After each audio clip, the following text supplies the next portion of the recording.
computer. And I think we are live again where... Dang, episode 2. Can you imagine? Who would have thought? Who would have thought we come here? So welcome to Outlast the Iron. This is episode 2 with your hosts, Alex Feinberg and Zach Homol. Hey, everybody. Zach's looking pretty right now. If you're listening only on Spotify, you might be missing out on the full aesthetic experience of seeing Zach's heavily bearded face staring into the camera. So today we're going to talk... The backdrop looks really good. Hey, how do I sound? I want to make sure. I didn't do another sound check prior to this. You sound sexy. But do you feel as if my mic isn't working? The mic's working. Yeah. I think cool. My personal Zoom connection might not be the greatest, but that's what you deal with when everybody's on lockdown and probably streaming Netflix at the same time. And you sound and look excellent. You fixed your hourglass this time, which is good. I try my best. It's if I'm a show pony, then I need to make sure that I'm showing well. So was you implying that after the lockdown's done, you'll be moving to Indianapolis so we can record in person? I was not implying that. Now, is that an impossibility? No, it's not an impossibility. We were talking. It's never an impossibility for people to move to Indianapolis to become part of IVB. I've been doing it now for like 5 years. All my friends are from out of town. And folks, Jose's from California, Jay's from Ohio, Charlie's from Jeffersonville, Indiana. Jerm was from here. My other buddy Tanner, he's from Wisconsin. Dylan Spina's from New Jersey. They all moved here, so we need one more Cali guy to move. Right. So, and if anybody's interested in like joining a cult or starting a cult at some point in their life, just pay attention to what Zach's doing, because he's basically like, how do I get all my friends in one location without moving myself? And he's doing a good job of it so far, slowly accumulating. You could call it a cult, I guess. Whatever you're into. I wasn't saying that you were doing that. I was just saying if other people were interested, they could use you as a template. I like that. And so, cult's interesting. It's a psychology. It's a psychological phenomenon. I think in today's episode, we've gotten some feedback, and it's something that Zach and I really enjoy, just to talk about mindset. Right? Humans are complicated creatures, and but sometimes very simple. And as we get older, we notice that we notice how important our thoughts are. Most people's parents would tell them growing up, think before you speak, think before you act. But as you get older into adulthood, you realize, number one, most people don't do that. They act almost purely out of emotion, almost all the time. And number two, their emotions aren't harnessed very well. So they're not actually getting the most out of themselves. And, one thing that Zach and I have, noticed independently, before even meeting each other, is that if you want to be able to perform at a high level, you need to understand what's going on in your mind. And sometimes you need to swat it down, and sometimes you need to amplify it. Right. And it really depends on the particular situation and who you are as a person. And so, when do you think the psychology starts to become adopted? Is it early on when a coach is flipping? Because, coaching as a football coach or baseball coach, I go to Little League baseball games, and I do a lot of observing. Mm-hmm. And I'll see these coaches breaking clipboards. I'm talking 7-8-year-old kids, coaches throwing clipboards in the air, snapping clipboards, but they're showcasing this lack of emotional intelligence. Does it start from an early age that we're adopting this psychology of reacting solely off of emotion and not truly, as I would like to say, stop, breathe, think for yourself? Yeah, I think there's a couple different components to it. If you look at coaching, I would imagine there's a lot of mimicry going on with that. And so coaches, if you get a bunch of adult coaches in a Little League environment, and it's very clear from the organizational's ethos and from the top down, from the bottom up, like you're not going to act like a child. You'll not have parents acting like children. I think when you get into a league, and it's certainly not all leagues, but it's probably many leagues where there is no internal, code of ethics, not even a written or formal one, just an understanding of like, you're not supposed to act this way.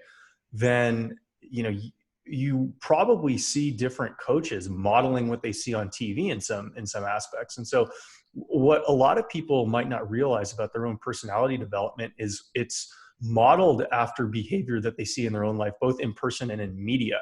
And in media, when you're watching people in sports, you're almost always watching the most extreme reaction. So SportsCenter didn't become popular showing entire games. They'll only show the 5 seconds of the game where the coach is the most mad. And so what people will get if they watch years and years of SportsCenter is this kind of, non-realistic idea that all baseball games are full of home runs and strikeouts, and that coaches will get mad and throw things all the time, and that it's the craziest things that go on in games, and so they think that it's appropriate to model that behavior. What's interesting and kind of what you said with that is we watch and we begin to mimic behavior. I talk about this a lot as far as content consumption goes. I'm very aware of the amount of consumption and the type of consumption that I'm taking in on a day-to-day basis. Oh yeah. Meaning, I know that if I'm taking in enough SportsCenter, enough CNN, Fox News, whatever, I don't really watch these news channels, but I'm just saying through my social media channels. But it is whatever it is. It's anybody's particular content. The more content I take in and consume, the more of it I have to put out. So what we consume eventually, subconsciously, begins to dictate our emotions and our reactions. Totally. So, and without even recognizing it, like you said, totally. A lot of these behaviors are mimicked. But if the coach were to see themselves from a third party, they might be like, "Oh, that's not me at all." Yeah, right. And this is actually really interesting because when my first job after I got done playing minor league baseball, I was working at a hedge fund in Hong Kong. And, part of working at that hedge fund is it was a really, really interesting fund. This is like 2010, 2011. The fund manager was very skeptical of central banks, very skeptical of governments. And he made his kids skeptical too, to where his kid was buying Bitcoin in like 2010, 2011, when it was like $30 or something like that, or $20. And well, yeah. But it all fit within his narrative. And, he was of the opinion that intelligence agencies were, controlling a lot that was coming out of American news outlets. We know that's true. It was historically true, right? We know it was true up through the 70s. We don't actually know if it ever stopped, but we know it was true at one point. What I got from removing myself out of this like United States matrix for about 18 months and seeing the world from, basically a removed standpoint was, and this is what actually hit it, where I was not in the United States for 10 months in a row. And then I came back to the United States for a couple of friends' weddings. And that was the first time that I saw American news on TV in about 10 months. And the thing that stood out to me was, oh my God, this is sensory overload. Like you look at news internationally and it's like information, and you look at news in the United States and it's like, this is an entertainment product. This is clearly not created to inform you, because you can look at how media is presented in other places where there's less colors in the background, there's less fireworks, being produced by the special effects team. This is what's happening. And it was very obvious to me, being removed from the environment for 10 months, coming back, saying, how this is not created to inform you. And then when I moved back to the United States several months after that, after having been gone for about a year and a half, I thought there's no reason for me to buy and own a TV, because I don't want to pay for somebody to propagate thoughts in my head, right? I want the thoughts in my head to be consciously input, which is why I preferred getting content from the web, because it required that I go get it.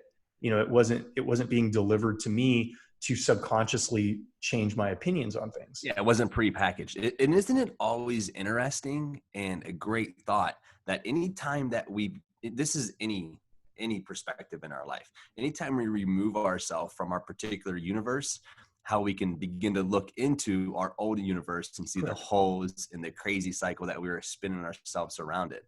Right. I find that all the time, even if it's in the gym. That's actually one reason why I have the podcast office here, is because I need to remove myself from the gym's universe, from the gym's environment. It's hard to be creative, to see outside perspectives, to gain new ideas when you're constantly running yourself in the same circles and the same patterns. And a lot of times living to a schedule, which is what a lot of people are doing.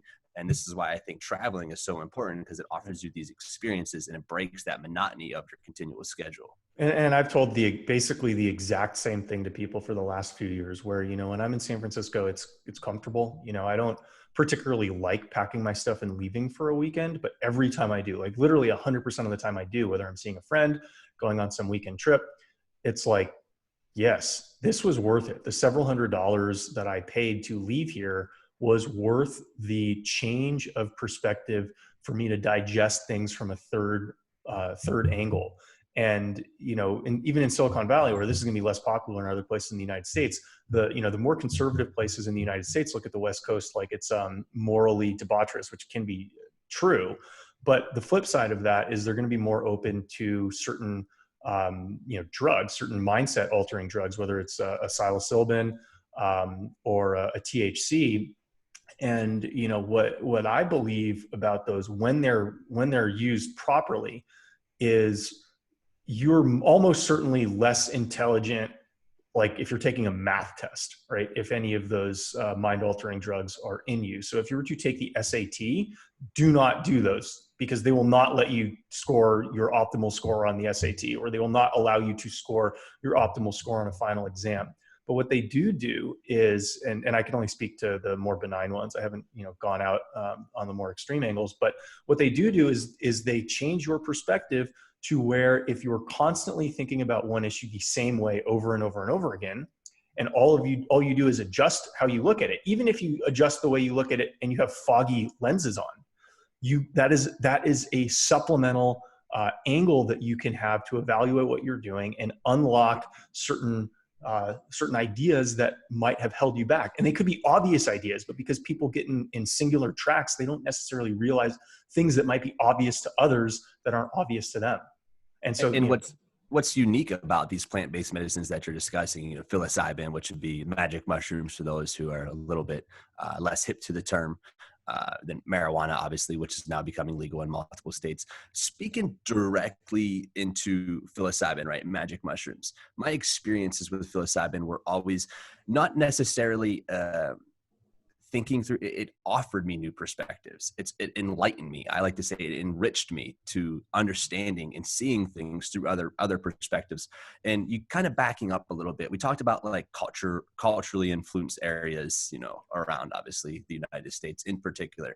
This is also a reason why I believe that racism still exists in great parts of the United States. Like, for instance, where I grew up in West Virginia, there was only a few Black guys in the entire town.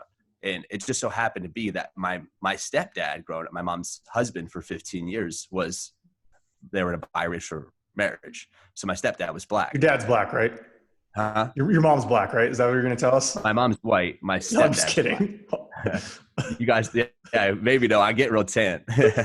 But what's funny though is in town, I didn't grow up in a very racist environment in our home life. My parents were very open to, I guess, that perspective, especially my mom, obviously, and my dad as well. And they're very, very, very open to kind of all the things that we're discussing right now, especially my mom was.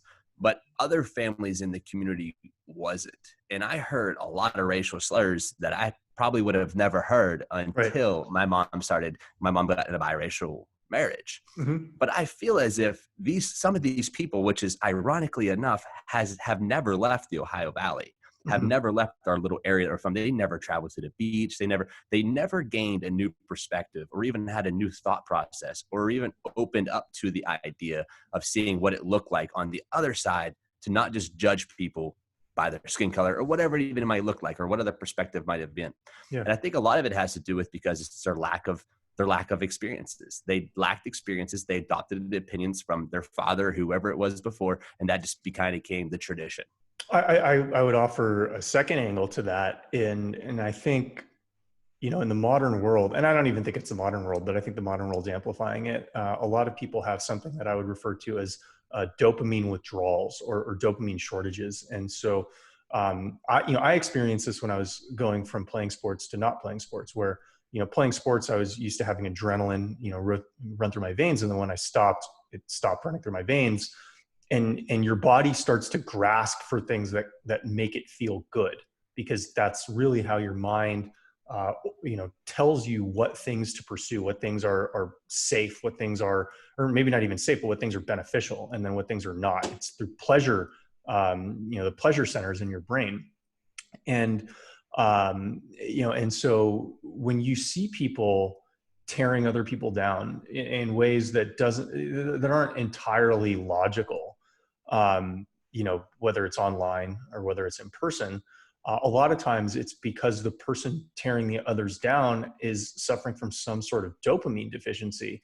And if you give that person an opportunity, whether it's through wearing luxury brands, whether it's through, climbing the corporate ladder and, slaving away for a company, or whether it's, employing often circulated stereotypes, these are basically free sources of ways to feel superior to others without actually doing anything.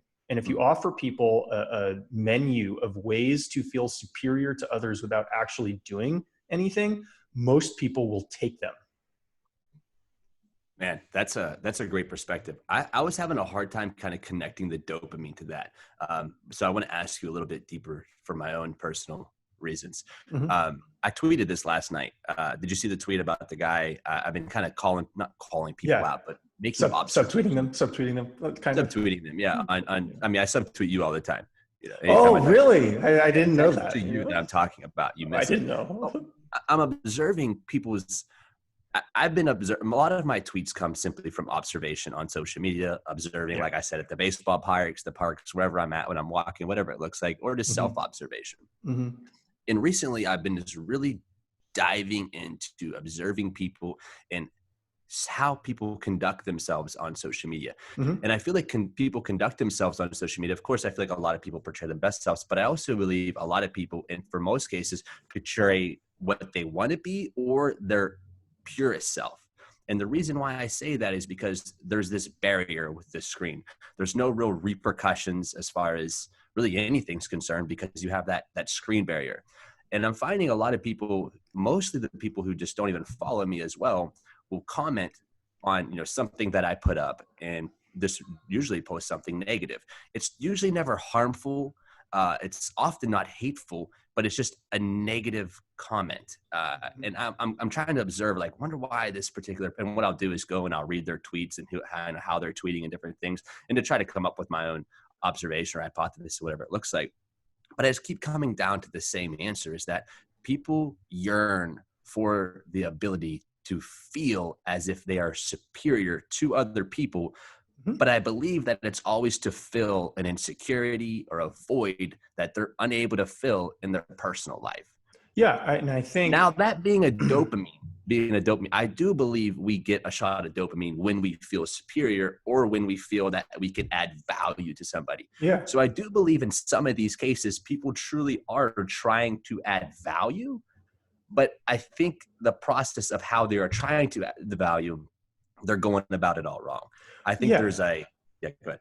Well, I think I look at this from, an evolutionary psychology perspective, and, some critics will say, well, evolutionary psychology is kind of a bunk science, but it's the prism that I've used to understand the world. And it's the prism that I've used to break down things that didn't intuitively make sense to me in my early 20s to where by my late 20s, they did.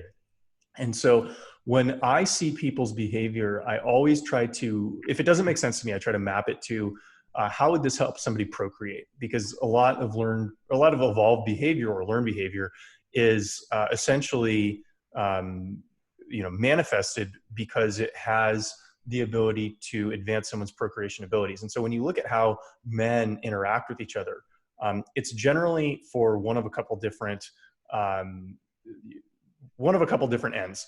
And that is, how can I increase my position within a hierarchy, right? So what people do their entire work lives is they're working within a hierarchy, and the reward for good work is they get a promotion and they rise within that hierarchy. Well, in more formal hierarchies, there's a couple different ways that they become structured. Number one, they tend to naturally congregate around an alpha, right? That's just how humans interact. If you go to a party, you'll kind of see that there's nodes and clusters of people, and then they'll all kind of the conversation's going to cluster around individuals. If you look at how people surf the web, the content consumption is going to cluster around individuals. And so what ends up happening is if you are one of those individuals around whom clusters of people are, what ends up happening is those clusters of people want to improve their relative position within that hierarchy, and they can do that in one of two ways. Number one, they can demonstrate value. And demonstrating value can be done in a couple different ways. You can demonstrate actual value, but a lot of people experience in their lives that demonstrating value is actually finding the thing to critique. And so if you go to the dentist, like, you don't pay the dentist to tell you, hey, things are great.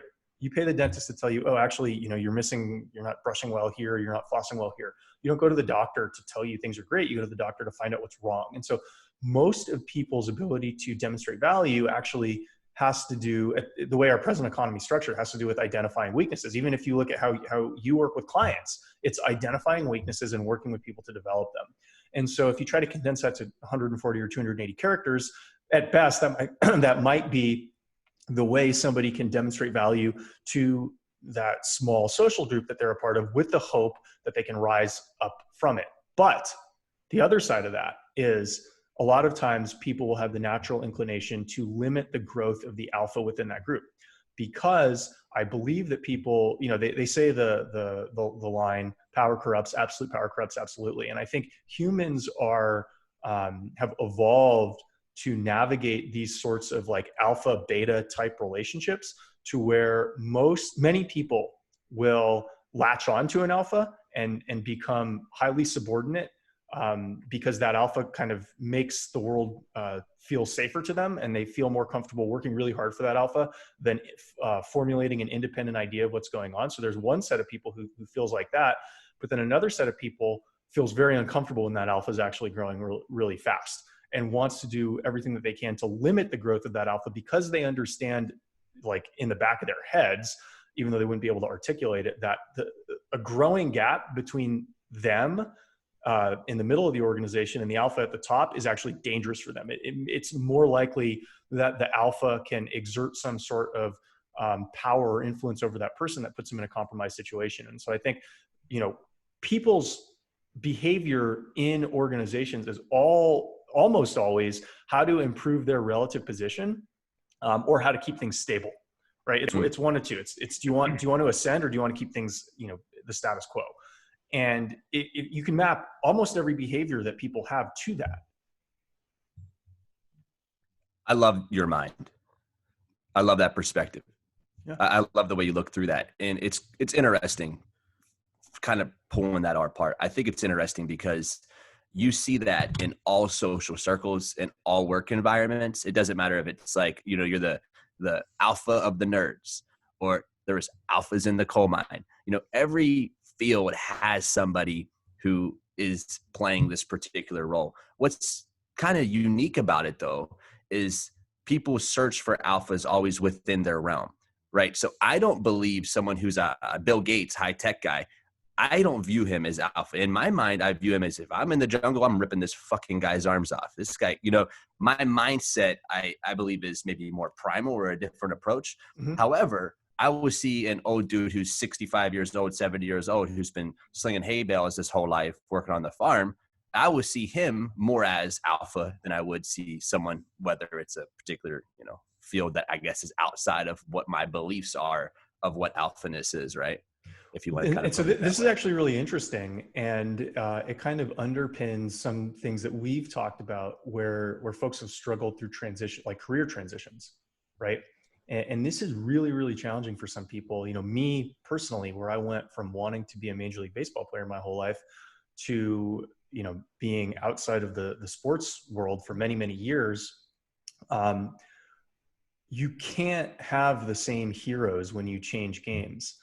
And a lot of people don't realize that. And a lot of people get frustrated when they're moving from a military environment to a corporate environment, or a sports environment to a corporate environment, or one type of corporate environment to another type of corporate environment, where they see the people who are above them within the hierarchy lack the traits that the people who are above them in the former hierarchy had, or even the people who are below them in the formal hierarchy. And so I could see, if Zach went to go work, under Bill Gates, he wouldn't even work under Bill Gates. He'd work under a person who worked under a person who worked under a person who worked under a person who worked under a person, for Bill Gates.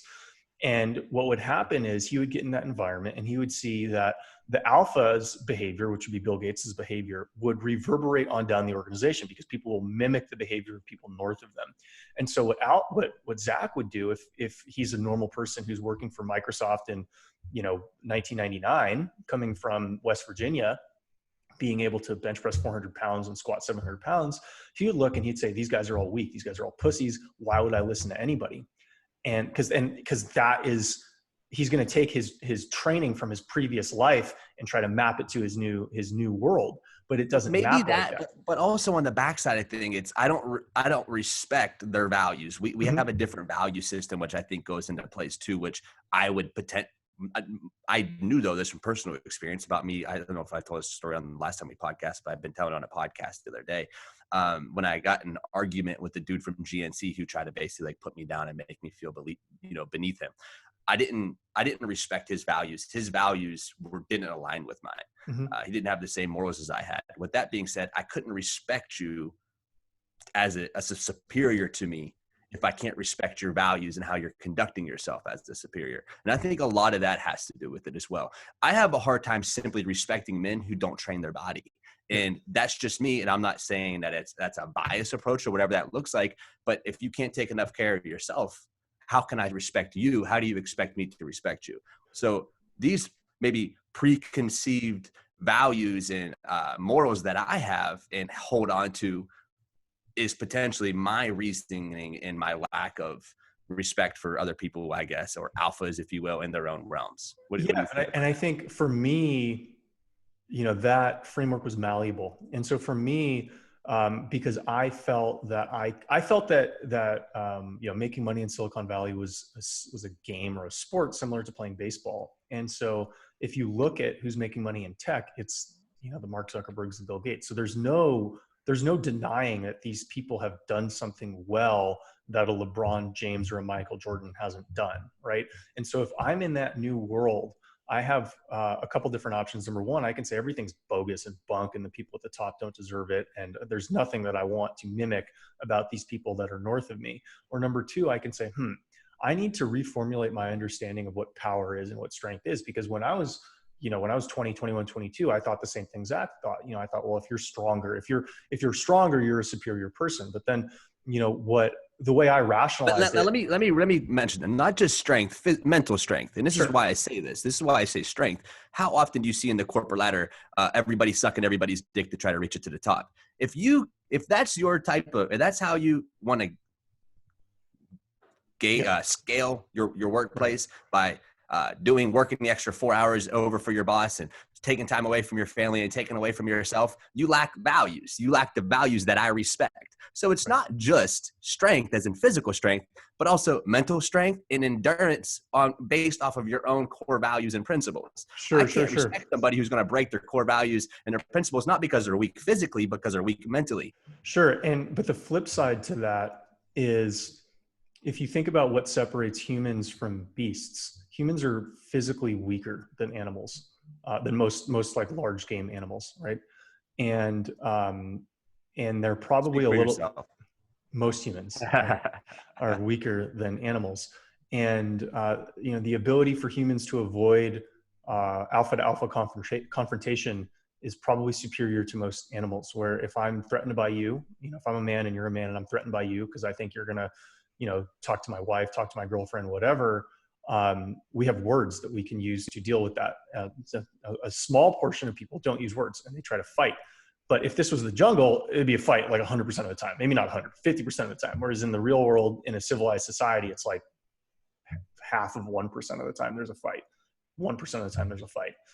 And so what separates humans from beasts and what allows us to live in an advanced society and essentially be wealthy is more cooperation. And you can even see that in a team, where if you're building a team and every person on your team is super mega alpha, 100% competitive, you're not going to work that well as a team, right? You don't want everybody to be the most competitive person they possibly can be, because then there's going to be too much infighting. And my observation is, as organizations grow, the at least short-term or intermediate-term incentive is to limit the growth, is to grow the organization faster than the number of alphas grow within the organization. So if the organization's 1, you want that person to be extremely aggressive. And it's somewhere like approximating the cube root of the amount of people in the organization. So if you have a 1-person organization, the cube root of 1 is 1. You want that 1 person to be extremely aggressive. If your organization's 27, the cube root of 27 is 3. So you want 3 out of 27 people to be really aggressive. But then if your organization's 1,000, the cube root of 1,000 is 10. You only want 10 people to be hyper aggressive, because if you end up linearly scaling the amount of hyper aggressive people within an organization, you end up having like a lot of unrest.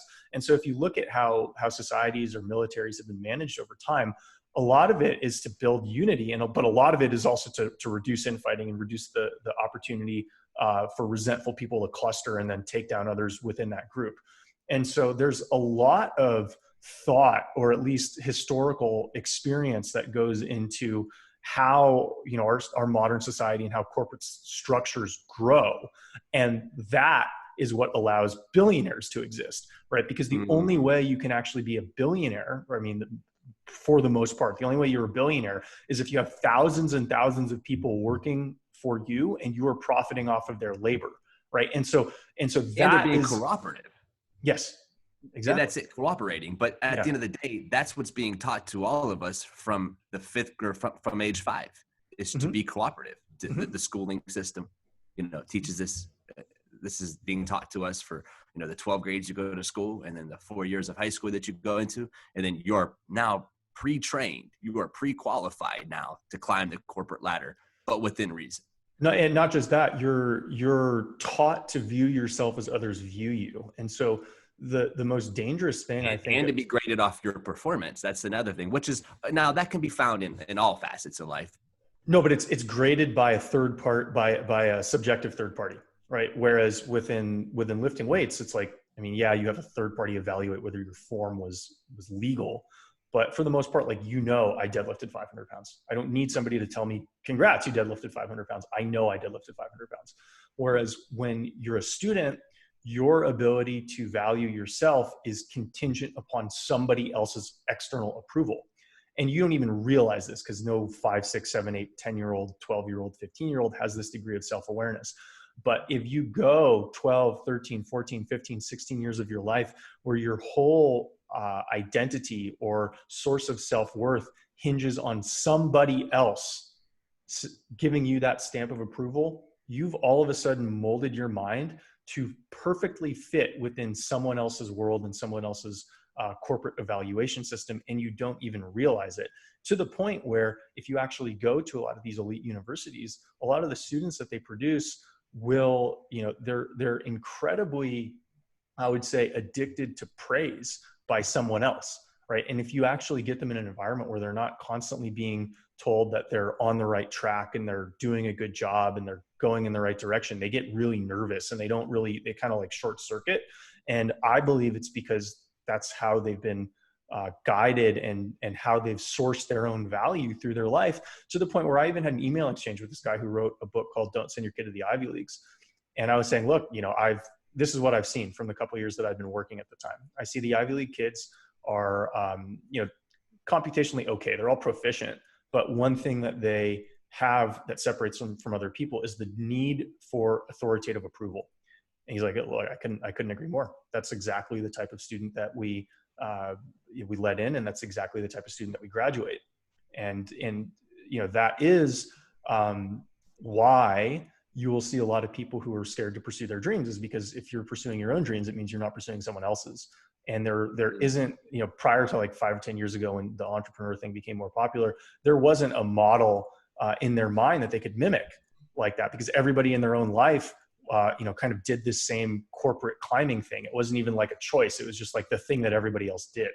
It makes sense too, why, kind of bringing this full circle, as why, you know, you go to a party or any specific event and you'll have a group of people, you know, gathered.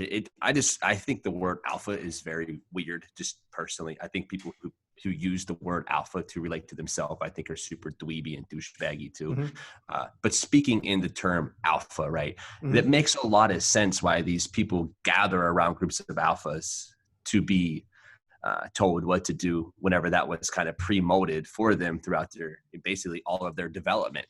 how easily are we, how easily are we molded or taught, whatever it might be, from a age 5 to 17, 18. That's the biggest chunk of our development. And as we're trying to formulate our opinions and our thoughts and where we get these from, at these ages, you don't formulate your own opinions. You don't think for yourself. You're simply taking in information on a consistent basis, and your brain's trying to process this information, and then you spit out whatever your thought process might look like at that time. And on top of that, it's being mixed with, obviously times of your life going through puberty, switching grades, switching schools, obviously influence from your parents, influence from your friends. So you're getting hit with like 30 to 50 different angles also as you're growing up. And I don't think we don't have nearly enough patience or systems in play for our youth to have thoughts for themselves or to think for themselves, which is also why I'm real big on getting kids into play therapy from a very young age, getting kids into counseling from a very young age, not because anything is necessarily wrong, rather just to continue to open up new perspectives for these kids to think for themselves. Often too, parents are going to push what their perspectives is onto their kids. It's just nature. It's nature. Yeah. Cause they care about them. They're trying. But that's not healthy. But we got to recognize that's not healthy. Like I'm always like, this is something I'm super aware of because my mom did a great job with it for me. I remember growing up and saying, Mom, why am I dumb? She goes, you're not dumb. You're just not good at school. She goes, stop grading yourself off that metric. That's not your metric. That's not your metric of intelligence. And I was able to recognize that from an early age. So it's like, I didn't think, and potentially what led me into the same perspective as I didn't think that there's only one metric for being smart or for being intelligent. And when I learned that from an early age, it really allowed me to prosper and have a lot more self-belief and a lot more self-confidence, that when I did have a seat or whatever that looked like, it didn't wear on me hard because I know that this is not my specific expertise. Yeah. And it's interesting when you talk about, various forms of intelligence, because, I'll look at the people that I played baseball with in college, and, athletes will have a reputation of, oh, he's just a dumb jock, blah, blah, blah. But there's like a very clear divide in terms of the people who are very good competitors and the people who are good students. And it wasn't that the people who are good competitors were dumb. They're not dumb. It's just they understand the world through their hands and through their bodies. And they understand it more primally than people who do really well in school. And so, my most successful teammates might not be able to list the months in sequential order in all seriousness, but they're still making, 8-figure salaries because they're able to throw baseballs in the place they want, at the speed they want, getting the rotations that they want. And it really is a different form of intelligence that allows them to, to succeed in a non-academic setting. If you think about it too, Floyd Mayweather can't read and is a billionaire. Yeah. Because you don't need, the dude's literally made $1 billion off not getting hit in the face and punching other people in the face. Yeah. And what people don't realize, people will look at him and they'll say, well, he's an idiot, he can't read. And what people don't realize when they're stuck in the middle of a hierarchy, because people don't realize that they're in a position within a hierarchy. Absolutely. And when you're stuck in the middle of a hierarchy, you evaluate yourself based on the skills of other people within the middle of the hierarchy. And so if you're in the middle of the hierarchy, you better know how to read, because if you're in the middle of the hierarchy and you can't read, good luck getting a job at a corporation, and you haven't created a business that generates income on your behalf. And so it's very easy for people in the middle of the hierarchy to look at leaders, to look at which is why people stay there. Yeah, because they haven't figured out that the game's changed. They haven't figured out that, okay, so to get from point A to point B, it requires a certain set of skills, but to get from point B to point F, it requires an entirely different set of skills. Sometimes they're opposed to the set of skills that are required to get from point A to point B. And so all they're able to do is see that the people who are at point D don't have the skills that were required to get to point B. They haven't quite realized, it's because you don't need the skills that are required to get from point A to point B to get to point D. It's an entirely different game, which is why people, can look at presidents and they say, oh, he's really dumb. Look at what he tweeted. Look at what he said. or they can look at anybody in an authoritative position and find many, many ways to criticize these people because they're incapable of rationalizing that the person made a lot more money because he or she's playing a different game than you, and you will never be that successful playing the game that you're playing. So do you think rather than people spending more time trying to play the same game, we should all start focusing our attentions on playing our own game? If so, what does that look like? I don't know that that's true. I think certain people are oriented to playing their own game, but you have to understand that it's very stressful to play your own game. It's much easier. But is it stressful like that? But is it stressful to play your own game, or is it stressful because that's what is being taught and that's what's been taught to that is stressful? You got to think, because if at age 5 you're taught to play one game and then all of a sudden you're taught to play another game, is the game really more stressful than the stress that you have to deal with going into work, your little cubicle job, worried about your boss trying to make you work over that day, have to work the weekend day, all this? There's already people, stress is at an all-time high actually right now. But to say it would be more stressful actually sounds counterintuitive. It could actually, in my opinion, be far less stressful when you find yourself in the realm that you're actually supposed to be in. The most stressful part is, however, breaking the monotony of the particular path that you're already on and the particular opinions that you've already adopted and entering into your new perspective. I don't actually think it's more stressful, but we perceive it to be more stressful simply because of the current stress that we're already dealing with, and it's just added stress.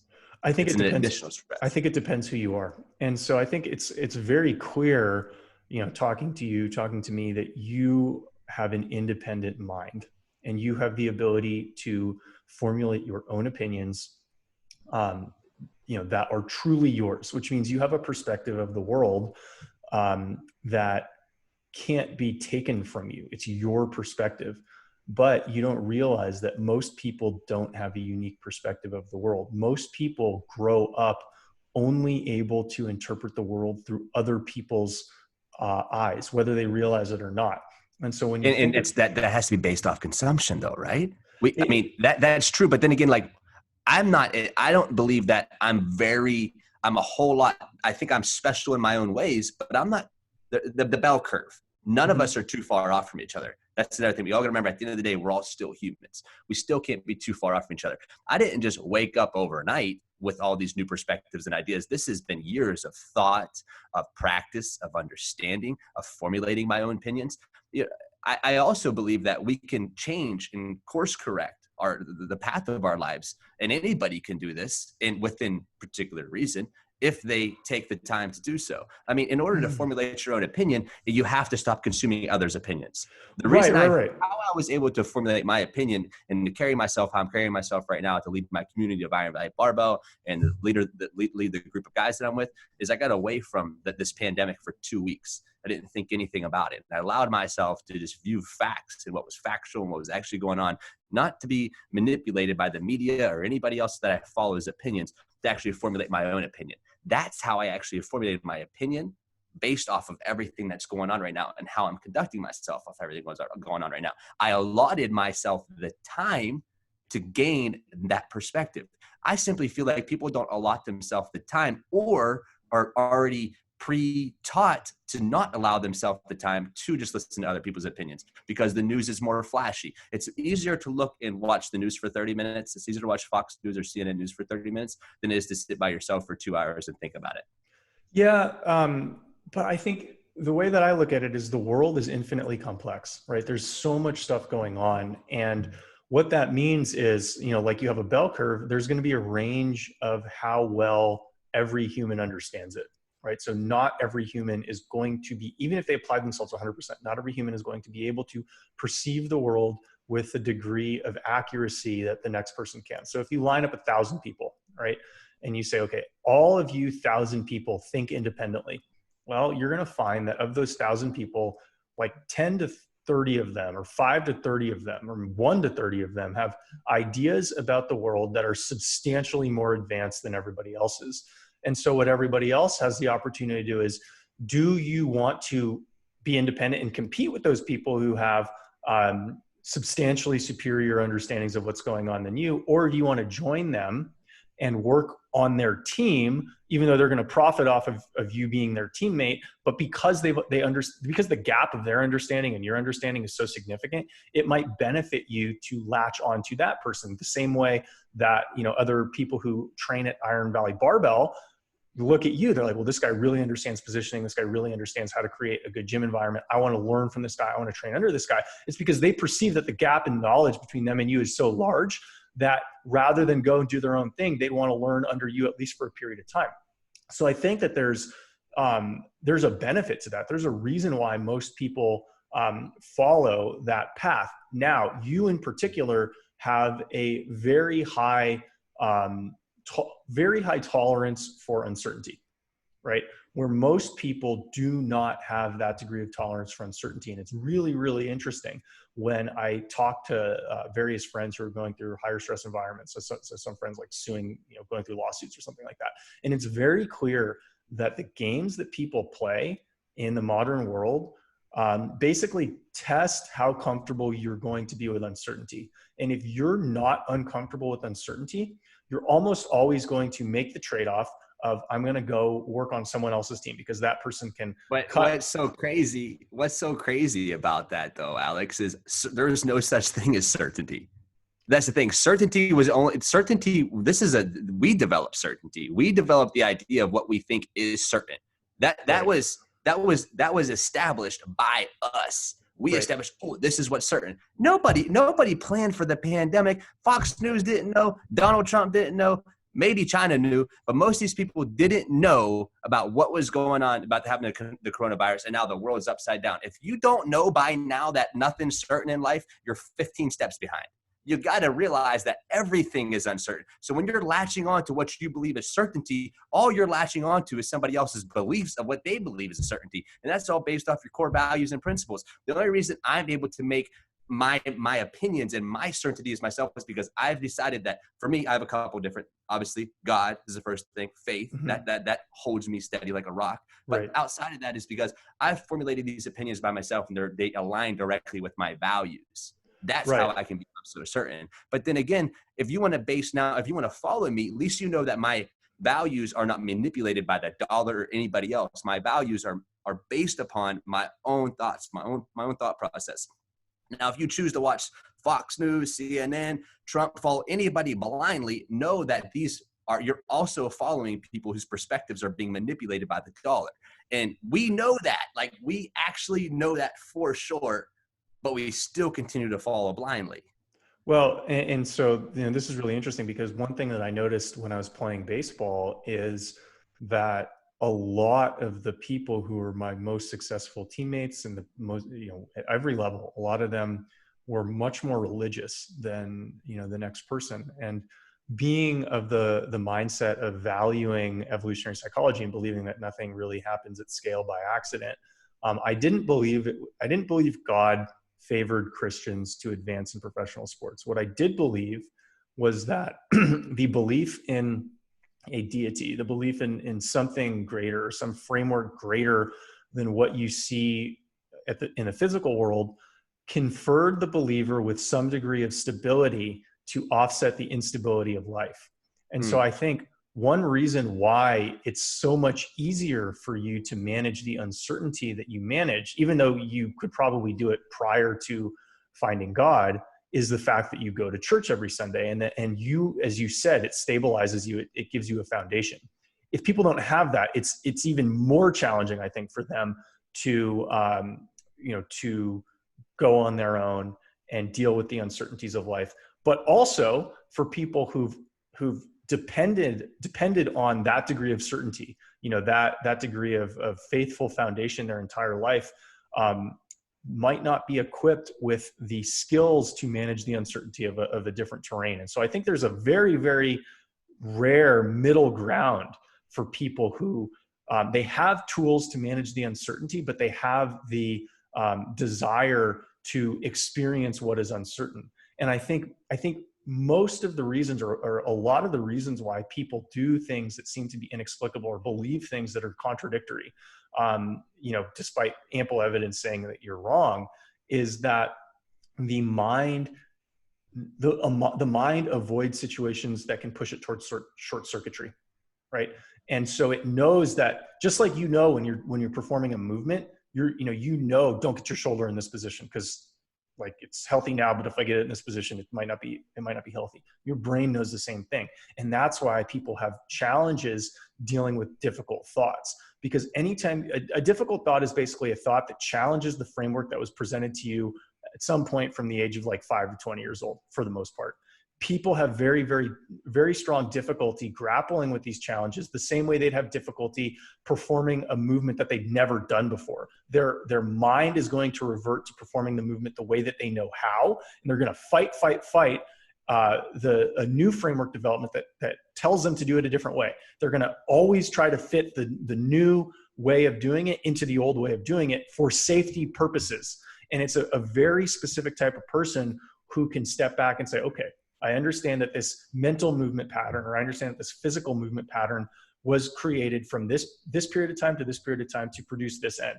But I also realize that I'm trying to do something different. I'm trying to do a different physical movement pattern. I'm trying to create a different neural network pattern for a different end, which is going to require retraining.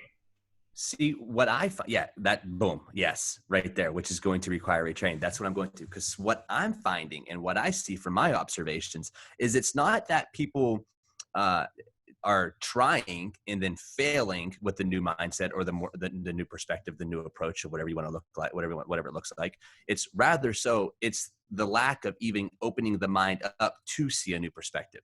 Have you ever said something to somebody, if they're a pro-Trump supporter, and you say one thing about Donald Trump, they're immediately, they don't even open their mind to see another perspective. They're immediately shut off to the idea of whatever that perspective might look like. And they react, like we talked about at the beginning of the podcast, solely and directly off of emotion.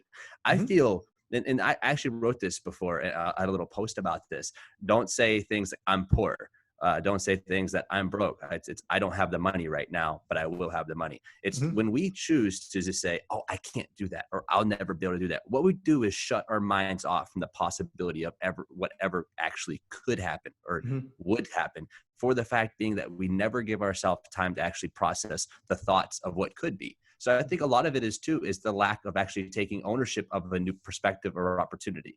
Well, and people might not understand their minds as well as they understand their bodies. And so I think if you took, a middle-aged man away from his desk job and you say, okay, Jim, we're going to stretch your hamstrings.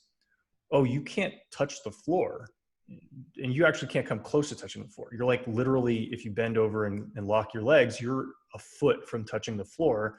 And because you're a foot away from touching the floor, that's going to give you back problems. That's why your lower back hurts. And so we're going to work on your flexibility. So you gave him a reason for improving his flexibility, because there's a reason why he can't bend over and touch his toes. And it's because the environment that he'd been in for the previous 30 years gave him no reason to be able to touch his toes. And so his body is not structured to touch his toes. So there's pain. There's pain and immobility that's limiting him from reaching his potential, because his environment never forced him to do anything of that nature. So it's easier to convince him, hey, Jim, like, you're physically immobile because of what you do. So here's how you fix your physical immobility that's causing you physical problems.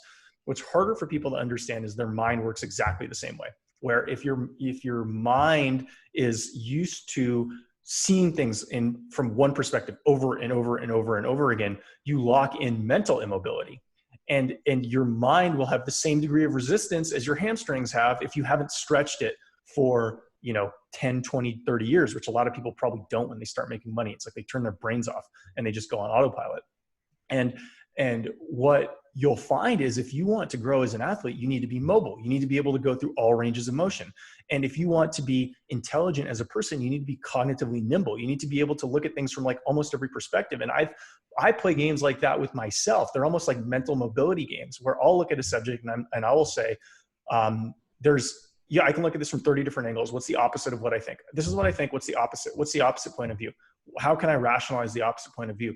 Most people never question their own views and try to like argue with themselves and try to see it from the other perspective and take something that's universally seen as horrific and try to find some bright light in it, or seen something that's seen as universally great and try to find something bad in it. And I always try to keep my mind sharp by looking at things from multiple angles that don't lock me into one standard view, right? And I think that's what was allowed me to make transitions from playing pro sports to working at a hedge fund, from working at a hedge fund to working at Google, from working at Google to working at a cryptocurrency firm, or all of these. This step is not entirely logical, but because of my cognitive mobility, it's been easier to switch. Just like, it's like you might be a really good football player. That doesn't mean you're going to be a good basketball player. Oh, you were great. Oh, and you're a good baseball player. Huh? Why is that? What are the commonalities between that? Oh, okay, you can run fast, jump high, move well. Okay, so now I see why you can do it. But people, they're stuck in like one track where they don't realize that they're cognitively immobile. They just think that they're right. And there's three different people there. There's people who do what you do for the productivity and positive, what comes out of that. There's people who don't move, who can't see through that perspective. And there's also people that know how to manipulate that. And that's something that also we have to take into consideration. There's people out there who can understand how to see things through different perspectives, and they can turn it and pitch it in a certain way that's going to manipulate and control you. Yeah. And the easiest way for us to understand that right now is going full circle again to mass media. Yeah. And that's literally going full circle to mass media. That entire conversation that you basically just had right there goes full circle into what is being portrayed to us now from mass media. Right. And it's easy to see somebody like Zach and you say, okay, Zach can log press 275 pounds. He could squat 700 pounds, deadlift 700 pounds. He's really strong. How does he manipulate his environment? And it's primal. So it's easier to identify with Zach. Even if people aren't lifting half the weight that he is, which I would imagine the average person is probably not lifting half of the weight Zach is, but you can see, oh, wow, he's a physically strong person. He's manipulating his environment. What people don't realize is the people who are 1,000 times stronger than Zach in the real world are people who are able to manipulate millions of people. If Zach has 15,000 followers, mainstream media has 150 million followers, right? So there's literally a 10,000x difference between the audience that the mainstream media has and the audience that Zach Homol has.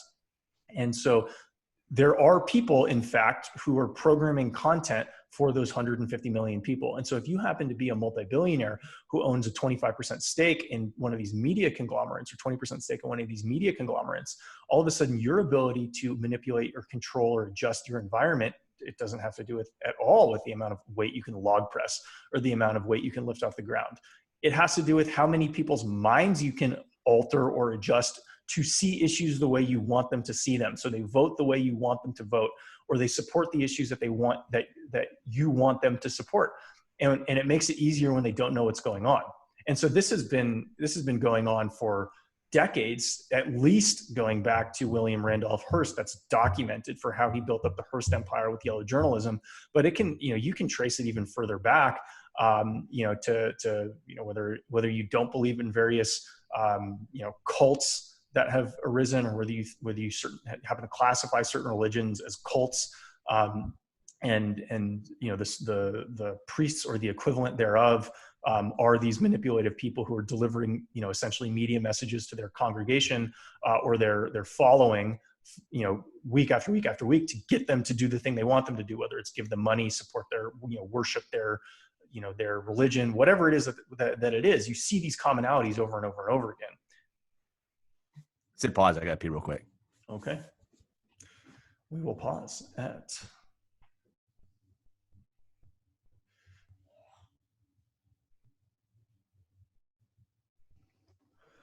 Back from the bathroom break. We have Zach and Alex. So, we've been talking a lot about, kind of avoiding other people's thoughts that are going, trying to be planted into your mind and developing a view of the world that's unique to you. And, whether that's, within, your reach now or not, that's one thing we can put it aside. One thing that's certain that we can agree to is that if you're competing at a high level, even if you put everyone else's thoughts aside, you still have to deal with the thoughts that are going on in your own mind. And those thoughts can range from extremely positive or overly positive to extremely negative and inhibitedly negative. And one thing that I have found, both competing at high levels myself, but then also being around other people who are elite level competitors, is they almost all have the ability, if not all, have the ability to optimize their mindset for their particular situation.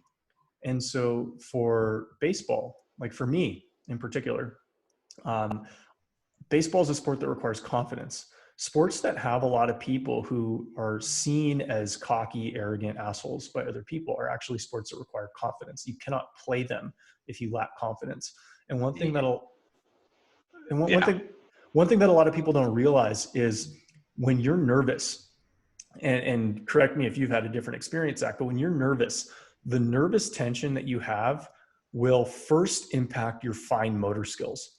And so if you're nervous, you should still be able to run fast, if not faster. You should still be able to lift as heavy, if not heavier. But one thing that's going to be really, really hard is to control your fingers as well. And so what happens when you lose control of your fingers as well, when you're a little bit nervous, is it makes it really, really hard to throw a baseball where you want to throw it. It makes it really, really hard to putt a putt where you want to putt it. It makes it a little bit harder to shoot a free throw the way you want to shoot it, but a little bit less so. And it makes it hard to kick field goals as well. And so you'll notice in pressure situations, there's very specific sports and very specific points within those sports matches where the nerves manifest themselves into the athletes choking. And you'll also find that the athletes who tend to do the best, whether it's having the ground ball hit to them in the ninth inning, whether it's sinking the 7-foot putt to win the tournament, or whether it's kicking the 42-yard field goal to win the game, is these people all have rock solid minds, sometimes to the point of like arrogance or narcissism, because their environment is so uncertain, so filled with pressure that they need to overcome all or as many negative thoughts as they possibly can to perform in that particular situation. Dude, I love that perspective. And that was often how I always found myself in sports, and speaking directly from baseball. I can remember this from little leagues. I remember I got moved up from when the kids pitched to you to when the parents pitched to you to the kids pitched to you. And I was playing for the all-star team. And I remember the coach told me, you want the ball hit to you for the last play of the game. But for whatever reason, when he told me that something that was so just basic, whatever it was, I never even thought of it that way until that time. That you want the ball to be hit to you. You want to be in that position at the end of the game. It really helped me develop and kind of like calm my nerves in high pressure situations, because I want to be in this position. I've actually done all of the work that I've done to put myself in this particular position. So it's been easier for me to rise to occasions, whether it's been baseball, basketball, football, boxing, powerlifting, strongman, to rise to the occasions knowing that I am in that particular position at that particular moment on purpose. And I've actually done everything I was supposed to do to put me in that moment on purpose. Right. Are there nerves? Are there anxious energy? Well, of course. There's always going to be that. There's always going to be nervous. Always going to be this anxious energy. But when I was able to reframe my mindset to know that I'm supposed to be in this particular position, it made it a lot easier for me to excel in that position. So, but I want to kind of talk a little bit about the value real quick. I want to talk about values real quick, because it's got two parts to what you said. Is we are telling people to learn how to think for themselves, to make these thoughts to themselves. And we talked about how sometimes, and what you would say is sometimes it's almost impossible for people to do it because of all of their experiences and situations that they've had in their life, and how they've been dictated and controlled throughout the entirety without even really recognizing it, right? Mm-hmm. But I think one way to start is by recognizing or creating core values for yourself. Because when you begin to set values for yourself, you can begin then to set metrics for yourself. Mm-hmm. If I have values and I hold true to my values and I base my metrics off of that, I'm going to be able to start to adopt either more productive opinions or better opinions for myself, because they're based off something that truly means a lot to me. Mm-hmm. And that's another thing. Make sure you're basing those values and those metrics truly off what makes you happy. I challenge my team for this a lot. I said, what's your metric of success? And, you get money, and you kind of throw things out that basically culture is taught. I said, really? Because you got that new car, I don't really talk about it much. Does it still bring you happiness? Well, I mean, I like to try it, but they're starting to realize that's not actually every single day. That's not their actual true metric of success or true Mm-hmm. metric of happiness. So Yeah. I find in a lot of the people that I mentor and work with that they're actually basing success off of a metric that was never set for them. Yeah. And it's Well, really hard to be happy doing things when you're doing things based off other people's metric of happiness. right. And what a lot of people don't realize is those ideas of happiness have been planted in their mind. Like there's a reason why the ad spend per year is like $500 billion a year or something like that in the US. It's like, it's really expensive to get your ideas implanted into the minds of people who you want to buy from you or work for you. And so a lot of money within our economy is spent into essentially seed planting these ideas so that the person who has them actually thinks that they've autonomously decided that they want that big truck or something like that. And so, yeah, like most people, and nobody's going to have like a fully independent, isolated, siloed mindset, because that's just not how people think. Or even opinion, right? Like, a lot of my opinions we talked about, like they're my opinions, but what's weird is me and you share a lot of the same ones. Right. Because we've independently found, it's like we've independently sanity tested ourselves and kind of come to the same conclusion. What's crazy is I was listening to this YouTube video of like Jay Cutler talking about, his mindset and his approach through training. And as I was hearing him talk, I'm like, this guy thinks really similarly to Zach and me, and I've never met him, right? It's like literally the first time I've actually heard the guy talk for more than 15 seconds. I heard him talk for like 15 minutes. I'm like, yep, all of that makes sense. I understand completely like where you're coming from. You're using, you're channeling this sort of insecurity to do that, and you're open about it. And like, I understand, like everything you're saying makes sense. And, I think a lot of people, when they understand performance psychology, they talk about digging deep. They think, okay, so like if I want to do this, this is the mindset that I need to have. But they don't realize that the people who are elite performers struggle with the same, like a lot of the same, they grapple with a lot of the same things. So you look at Zach, you look at me, and you think, oh, they're successful, confident, whatever, strong. Their minds must be strong because good leaders will make the people who follow them feel like they're almost invincible, right? Boom. But they're not, right? Boom. And so that's the thing, is like, if you're a leader and you make your followers feel like you're invincible, all of a sudden it's lower risk for you to follow that person and be a subordinate in that person's environment, which is why people allow other people to set frameworks for them, is because those other people make them feel safer, right? And so we have a need for safety and security, just like we have a need for accomplishment. And so if I feel safe and secure around Zach because he's very alpha, very dominant, he always seems like he knows what's going on, I'm more likely to latch onto him. He's more likely, if I'm good and oriented well, to profit off of me working with him or for him. And so ideally, that's a mutually beneficial relationship. Now, it's not mutually beneficial if Zach is so charismatic and sociopathic to where he's like, okay, well, Alex is just blindly following me. I'm going to have him do like ABC because like I own this guy. And like he's not smart enough to figure out that I'm actually, getting 99% of this. Guess what, y'all? Your political party's doing that, though. Yeah. I love it, because that's literally, when you are removed from politics, you can make such logical observations of people who are overly invested into politics, especially now with the freedom that social media gives all you goofballs to just base all your opinions off of.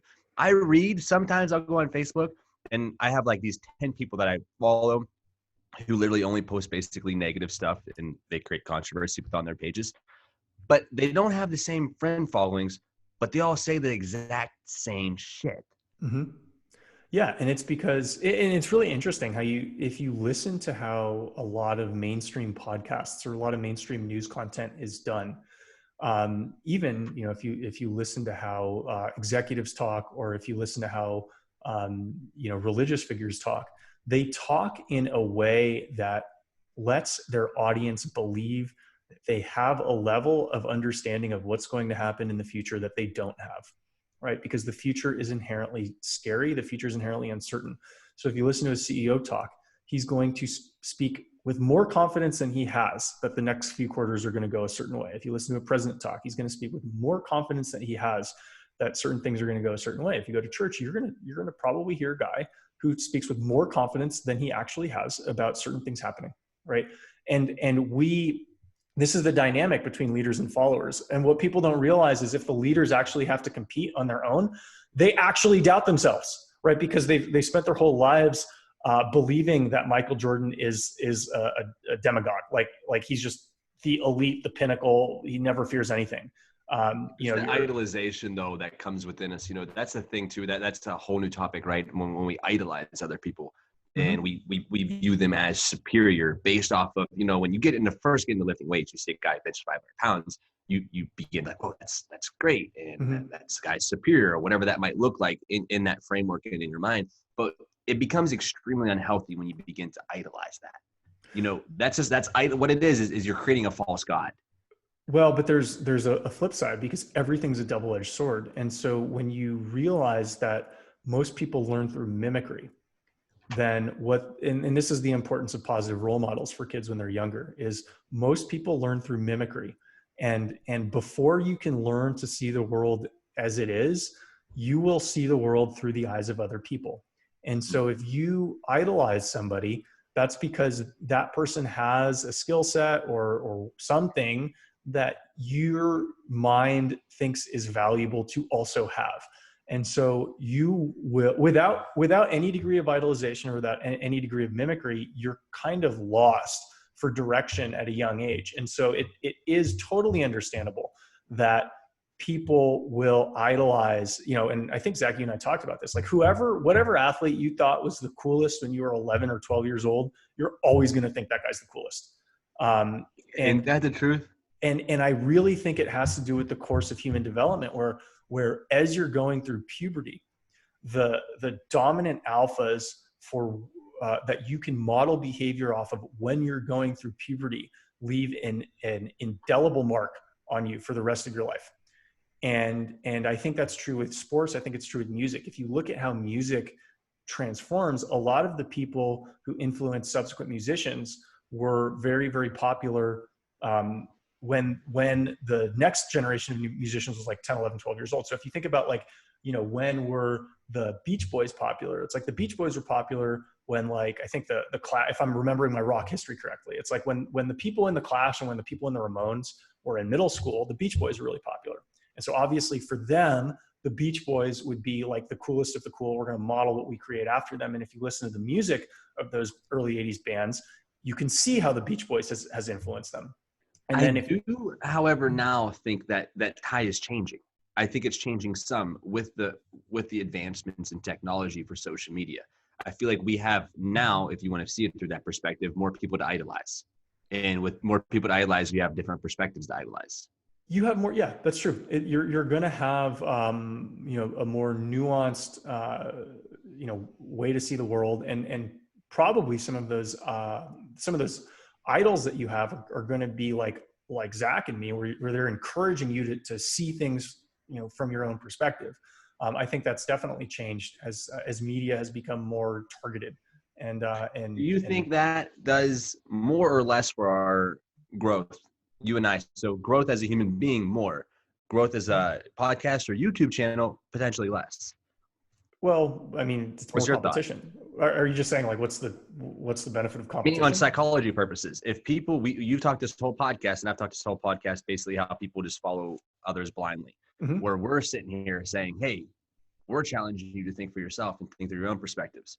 Would we gather a more mass following? This is just hypothetically speaking, right? We told people exactly how they're supposed to live their life. This is the 10 steps to manhood. You see all this stuff, all these stuff based off individuals' values and whatever that may look like. But do you think that we could have a larger or more stern impact if we had more direct thought, basically opinions and thought processes? Yeah, on the whole, I do. And I think if you look at the different types of people who are popular, I think that the message that they craft is a little bit, it's mass market, right? And so, wake up at 5 o'clock, take a cold shower, drink black coffee, fast. Only eat meat. Right. And it's like, and you have to realize It has to do with how easily it is to transmit an idea. So the ideas that we're talking about are more complex. So they're almost like a large file that you're sending to somebody else. So it's like our ideas are a 60-minute video clip, whereas the do this, do that ideas are the equivalent of a GIF. So if I'm gonna send a 60-minute video versus a GIF to 100 different friends, well, the 60-minute video, I'm not even going to have the bandwidth to send it to 100 people, and 100 people aren't even going to have the bandwidth to receive it. And if 100 people receive it, they're not going to have the time to watch 60 minutes of it. And so if you just think about the nature of how ideas get disseminated, the simpler the idea, the easier it is to be shared and for people to find commonality in it, which is why when you look at the most popular tweets, they tend to be more basic. XY is always like this. What do you, if you're not like this, you suck, mic drop. It's also extremely biased, right? It's always the most biased conversations. It's always the most biased opinions that seem to hold the most clout, because what it does is it draws that harsh divide between right and wrong, and then it puts people in the state of mind that their opinion, if it's biasly, if they have this, say, Alex, you put on your social media channel that anybody who lifts weights is going to hurt their back, and you have a little bit of a following, they're listening to your opinion. When you say that, now this is what happened with the deadlift. Everybody thinks deadlifting is going to hurt their back. Nobody pays attention to how many times they've been over a day to pick shit up, though. So if deadlifting truly is going to hurt your back, why do you deadlift every single day? But at some time in that person's life, they've told them that deadlifting hurts their back. Someone at some time in their life has been told that squatting is going to hurt their knees, or that bench pressing is going to hurt their shoulders. So when they're giving these extreme, harsh, biased opinions and easy outs to not perform the exercise, movement, or thought process, extremely easy for them to crawl that divide to say, no, this is bad, this is wrong. And also in that moment, they feel superior because they have a superior, quote unquote, knowledge base than what you have. And if you give people the opportunity to be lazy, they're almost always going to take it. So if you give someone the opportunity to not do the thing that he or she already doesn't want to do, whether it's not squat, not deadlift.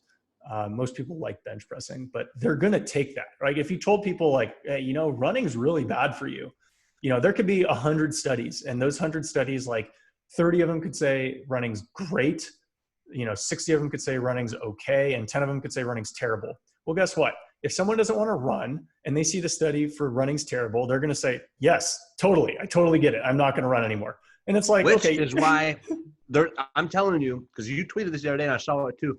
How many percent of Americans are just not wanting to go back to work?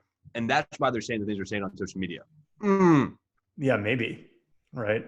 Maybe. There's no maybe. There is most definitely people I've directly communicated with who's making more money off of their unemployment and stimulus checks than actually going to work. They have no reason to go back to work. They have no want to go back to work. So they're just basing their opinion off of, well, my life's easier. Why would I want to do that? Yeah, that's a tough mindset. These people exist, and they exist in numbers, and their voice is loud because you're taking away their comfortability. They're comfortable in that moment. You're like, let's get the economy going. They're like, you want everybody to die. Right? They can't actually come up with a logic thought. They just want everybody to die if you want the economy running. No, I just want to get back to work so I can feed my family because I can't live off of how you're living. That $300 a month doesn't do it for me, or $1,200 doesn't do it for me, right? Right. Yeah. And you're trying to take that from them. Right. What are they going to? They're going to try to release as much as they can to try to keep you in your place and your position. But they don't. But see, they have not have enough time in master manipulation to actually get these people to think through this process. But what it does is you have a great bit of people right now in America who wants to get America running again. But if you see the loudest voices are the ones saying, "You want everybody to die. You want this." I have belief in humanity. I think for the most part, most people don't want other people to die from the coronavirus. I don't want nobody I know to die from the coronavirus, and just nobody in general. That's not what I want. Will people die from it? Most definitely. People die from shit every single day. However, with that being said, if I say I'm ready to get this economy back rolling again, that doesn't mean because I want people to die. That's because I've formulated and I'm generating my own opinion based off of my own thoughts and not based off of your idea of being more comfortable in your particular situation, staying at home because this quarantine has been good for you. Well, if this quarantine has been good for you, I can have a dozen other people whose this quarantine has been a living hell for them. And they're dying to get things to go back, get things started back up again. And if it doesn't happen before long, they're going to find themselves, they're going to off themselves as well. Yeah. Now, I'm not saying the risk of suicides is going to be higher than the risk of the coronavirus either. I'm not stating none of that. But what I am stating is people will say things just because they don't want you to mess with their comfortable lifestyle that they're particularly living in this particular situation. Right. And what's really interesting is if you go through adulthood and you start to realize that a lot of adults' reactions really mimic, children or babies' reactions to a lot of things. And it's like, it's crazy, but it's an interesting mind game that I play. It's like, let me imagine the 7-year-old man as an 11-year-old child. And this is actually like a really helpful lens to understand politics with, because, politics, as far as I'm concerned, in the United States, is like a bunch of 60, 70-year-old people who are, it's basically like a bunch of 12-year-old kids who are in the bodies of rich 60 to 70-year-old men and women. And they're basically playing the same rumor games, the same, childish games that would be played at a middle school. They just happen to be like United States senators and Congress people. And they just happen to be really, really good at it. That's another thing that we don't give politics enough for. Yeah. We know they're a bunch of thieving, lying motherfuckers. Yeah. Biden want Biden for president, but 3 weeks ago you said he was an idiot and shit. It's just, they blatantly show you how fake they are to your face. Yeah. If you and your best friend, right, are teamed up together and we're like, we don't like Johnny, this, that, and the third. And then 3 days later, your buddy's like, by the way, Johnny's the greatest guy. I fully endorse him with everything he says. You ain't going to believe this motherfucker. You're like, You're fake as fuck. Yet, we as a whole kind of, well, it's just kind of the way it is. It's just the way it is. We don't actually fucking think for ourselves that if this happened directly in our life, we would not stand for this. Nobody with a value system set up would ever stand for this. Right. And the reason people do it is because the disseminators of this propaganda make them feel comfortable. And so what buckles people emotionally is if somebody who makes you feel good is lying to you, right? So a lot of times when people get in trouble in relationships, whether it's romantic relationships or work relationships, they want to believe comfortable lies. It feels better to not question the thing that seems a little bit off, right? So their intuition might tell them this doesn't seem right, but the simply contemplating the alternative reality is more painful. Just like we talked about earlier, contemplating an alternative reality. How many people out there right now are living in relationships that they know they're not supposed, their intuitions done told them they're not supposed to be in, but they don't want to have that uncomfortable conversation because it's hard. And how many people are stuck in the workplace right now because they don't want to have that uncomfortable position with their boss? How many people are being disrespected by their coworkers right now who don't want to have that uncomfortable conversation with the coworkers because it's hard? We have to start learning how to do more hard things. As you can see, if you don't learn how to do hard things, this is going to be, we believe in our minds that it's going to be destructive if we release these thoughts, if we stand up for ourselves, if we have these opinions, when in reality, you are a ticking time bomb. You are self-destructing every minute you don't have these uncomfortable, hard conversations. Yeah. And maybe this can track back to performance psychology. It certainly can for me because, I see the parallel between, mental obesity and physical obesity strongly. I think Alexander Cortez is the first person who literally wrote mental obesity, but I've thought we should get him on a podcast. We should.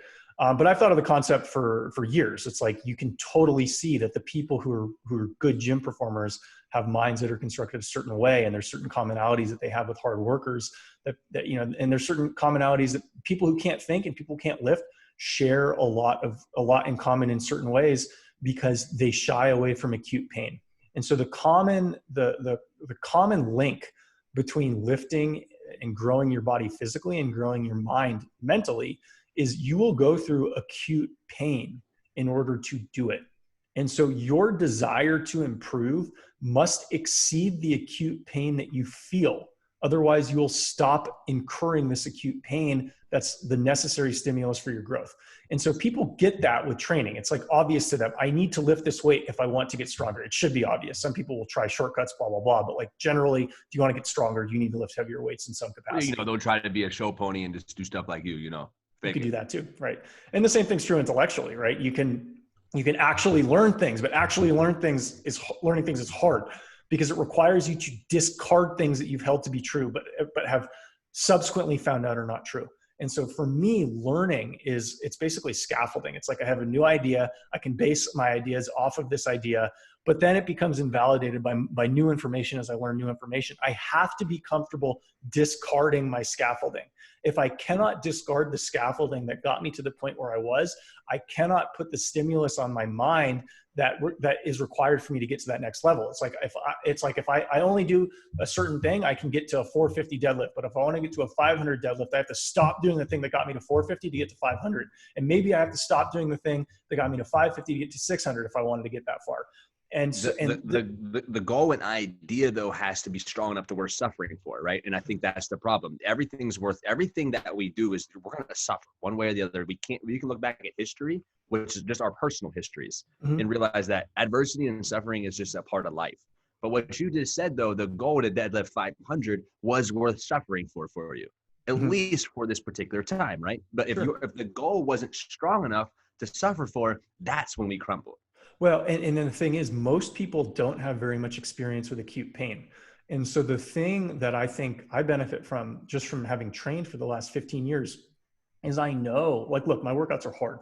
Most people, if they try to put themselves through my workouts, even though the volume is substantially lower, they can't match the peak pinnacles that I have. I have a lot of rest periods in between my sets generally, and I have a lot of days in between my lifts.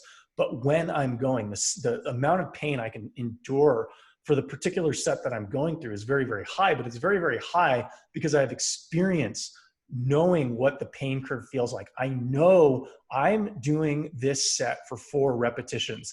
I know that I can get the first repetition. I know that I can get the second repetition. I know the third repetition is going to be challenging. And so I know that I need to basically numb myself to the pain of repetition 3. And then I need to super numb myself to the pain of repetition 4. And what people don't realize that there's a map to this pain curve. They just see pain. They see it as the same thing. They see it as like someone shooting them, like a bullet to the bicep or something like that. But for me, when I've gone through these pain curves over and over and over again, I realize that this training session isn't, the hardest thing in the world. This part's hard. This part's hard. This part's hard. This part's really hard. And then these other parts are not that hard. And I need to mentally map, okay, brace for this, focus for this, brace for that. And it's actually a lot easier than simply, kind of like lying in my own fears and letting my fears, augment how painful I think this experience is going to be to the point where I won't even put myself through it. And I think most people are at that step where their mind is augmenting the amount of pain that a new environment, whether it's a new training environment, a new conversation, a new way of socially engaging with people. It's an anxiety. It's literally Exactly. an anxiety. It's an anxiety. Exactly. It's thinking about something actually before it happens. See, your and I's mindsets are very similar there. I know that there's going to be points in my workout that are going to be more intense or harder than the others. What worked for me, though, was a story that I got from my mentor, Joe Kirk, which we were supposed to talk about today, too. So Joe spent, I'd say 6-7 years of his adult life in prison. When Joe got out of prison for the first time that I'd met him, he became my training mentor. And I remember we were training and we had some pretty intense training sessions, as you could imagine. He's a very hardcore, raw mindset. And we were pushing the sled one day, and the cops got called on Joel for pushing the sled because they said it was child abuse. Because every day we pushed the sled, we puke. We pushed the sled, and I'm not saying that this is the most beneficial way to get a training session, but I will tell you this: there was nobody in the fucking town, or in my mindset right now, he was more mentally tough than me because of those grueling, hard, intense training sessions. And I remember looking to Joel, and I said to him one day, I'm 16, 17, I was just like, dude, it hurts. I mean, I said, Joel, it hurts. Like, my lungs are like they've never hurt. I think I'm gonna die. He looked at me dead in my eyes. He said, it's supposed to hurt, motherfucker. Yeah. But it changed everything for me. I began to then realize that suffering is inevitable. This life is supposed to hurt. I talked about adversity just the other day. Adversity, we are supposed to deal with struggle. Just the idea of not dealing with struggle is struggling in itself. It will certainly incur struggling. Yeah. Yes, we have to accept struggle. We have to accept hardships, and we accept struggle and we accept hardships. It makes them easier to go through. You become wiser through these circumstances if you change your perspective. Right. Changing your mindset will make it easier to go through them. Changing your perspective will give you wisdom through them. Life is coaching you through these adversities. Everything we've gone through that required hardship, where this whole podcast is based off of your baseball experiences and my experiences, all based off times that we've had to overcome some sort of hardship. Right. And I think if you think about the capacity that people have to endure additional pain, it's probably similar to the capacity they have to endure not getting paid for a couple of weeks, right? So I think most Americans are on very low reserves in all aspects of their life. They have very minimal savings and they have very, very minimal emotional savings, right? And emotional savings isn't something that I've even talked about at any great length or even necessarily thought through in this lens until right now. But emotional savings is essentially how much pain can you outlay for how long, right? Can you try at 100% for 36 days? Can you try at 50% for 360 days? Like what can you try for what period of time? And the reality is if you want to grow, you do need to make an emotional pain investment, right? Now, it doesn't mean you need to be at 100% pain capacity for the rest of your life. That's not what that means. But it might mean you're at 20% pain for most days for your whole life. And some days it bumps up to 50% and some days it bumps up to 100%. But most people don't understand that the amount of pain that they can tolerate will ebb and flow. And they're not putting themselves in a position to maximally tolerate the amount of pain that will allow them to get the results that they want. They're essentially pain averse because they have no pain. They have no emotional pain savings. And if you're pain averse, good. Sorry. If you're pain averse, you're going to end up following demagogues who make everything feel good for you because if you lack the capacity to incur any degree of modification to how you're feeling, you'll always follow someone who's full of shit.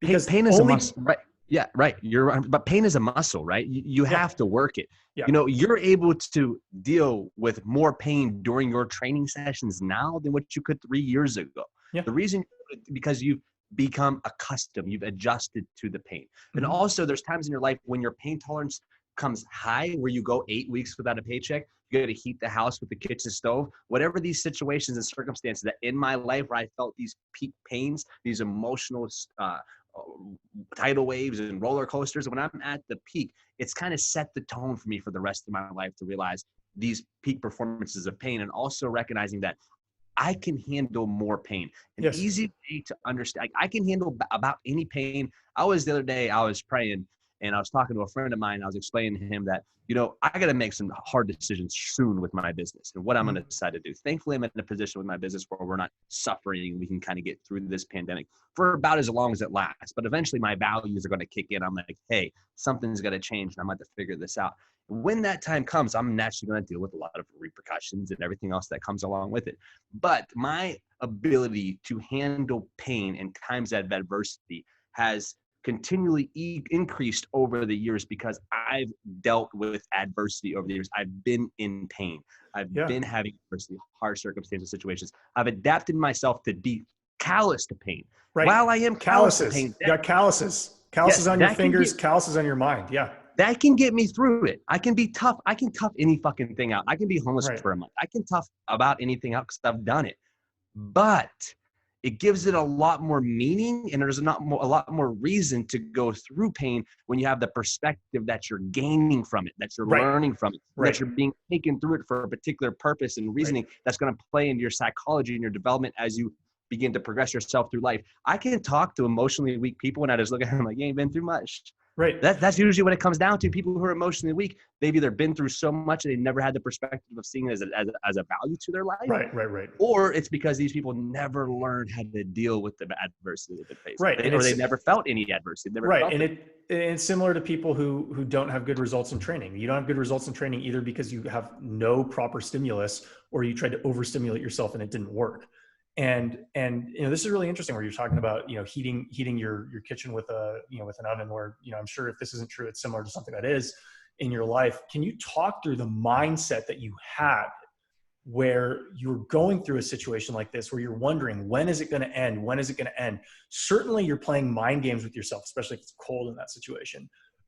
You're playing mind games with yourself. And what people might not realize if they haven't gone through situations like this is you play mind games to minimize the pain that you feel. You shift your perspective to minimize the amount of pain that you feel. And going through these things 5, 6, 7, 8, 9, 10 times makes you tune your ability to shift your perspective to such a way that you can actually endure more pain. Because you realize, if I think about it like this rather than that, it doesn't hurt as bad. I go through the same experience, but it doesn't hurt as bad.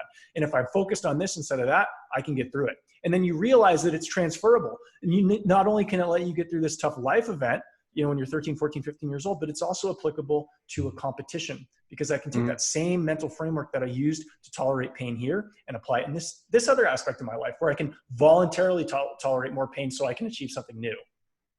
A lot of this has to go down to, speaking on that, is how you perceive yourself. See, my identity wasn't wrapped up in being poor. My identity obviously isn't wrapped up in cutting my sweatshirts. But I cut my sweatshirts all the time because when I was 12, 13 years old, we didn't have money for new clothes. So I'd have to cut my clothes in order for them to fit the following year. But my identity wasn't wrapped up in my hoodie. My identity was wrapped up in who I am as a person. So when I was heating my house with the kitchen stove or whatever it wasn't like I thought that I even had it worse than anybody else. I was aware enough to know when I go to friends' houses, they didn't have to do the same things I had to do to survive. But it always, for me, from a young age, and this is why I say I know I am special in some regards to the mom I had. My mom always flipped our circumstances as a teaching moment, as a lesson. And I feel like that's why I do it so much, is when I was with my friends and I saw that, my hoodie's cut and they're talking about, I want a pair of Jordans, they want this. I viewed it as a weakness, that they need other things to fulfill them, where I never needed that. I never needed the fulfillment from a new pair of shoes or the heater to be working. I remember one time I was very embarrassed. A friend came over and our electric was out, and the electric got shut off that day that literally my friend was there. So he had to take a bath, a shower or whatever with candlelight at our house. You want to talk about, and it was cold too. Yes. It was summertime at that time though. It was summertime. And that's why the electric got shut off, and that's why the electric didn't get shut off in the wintertime, because they shut the gas off, but the electric still works. I see. You know what I'm saying? Yeah. So anyways, I was embarrassed at that time, but I also realized that, in those particular moments, that this is not going to be my life forever. These are the circumstances that I'm going through. And my mom always talked about seasons, and when the seasons would change, she talked about, there's seasons of life, and there will be times of life when it is dark and it's hard and it feels like the winter. And there'll be seasons of life that you're growing and you're learning.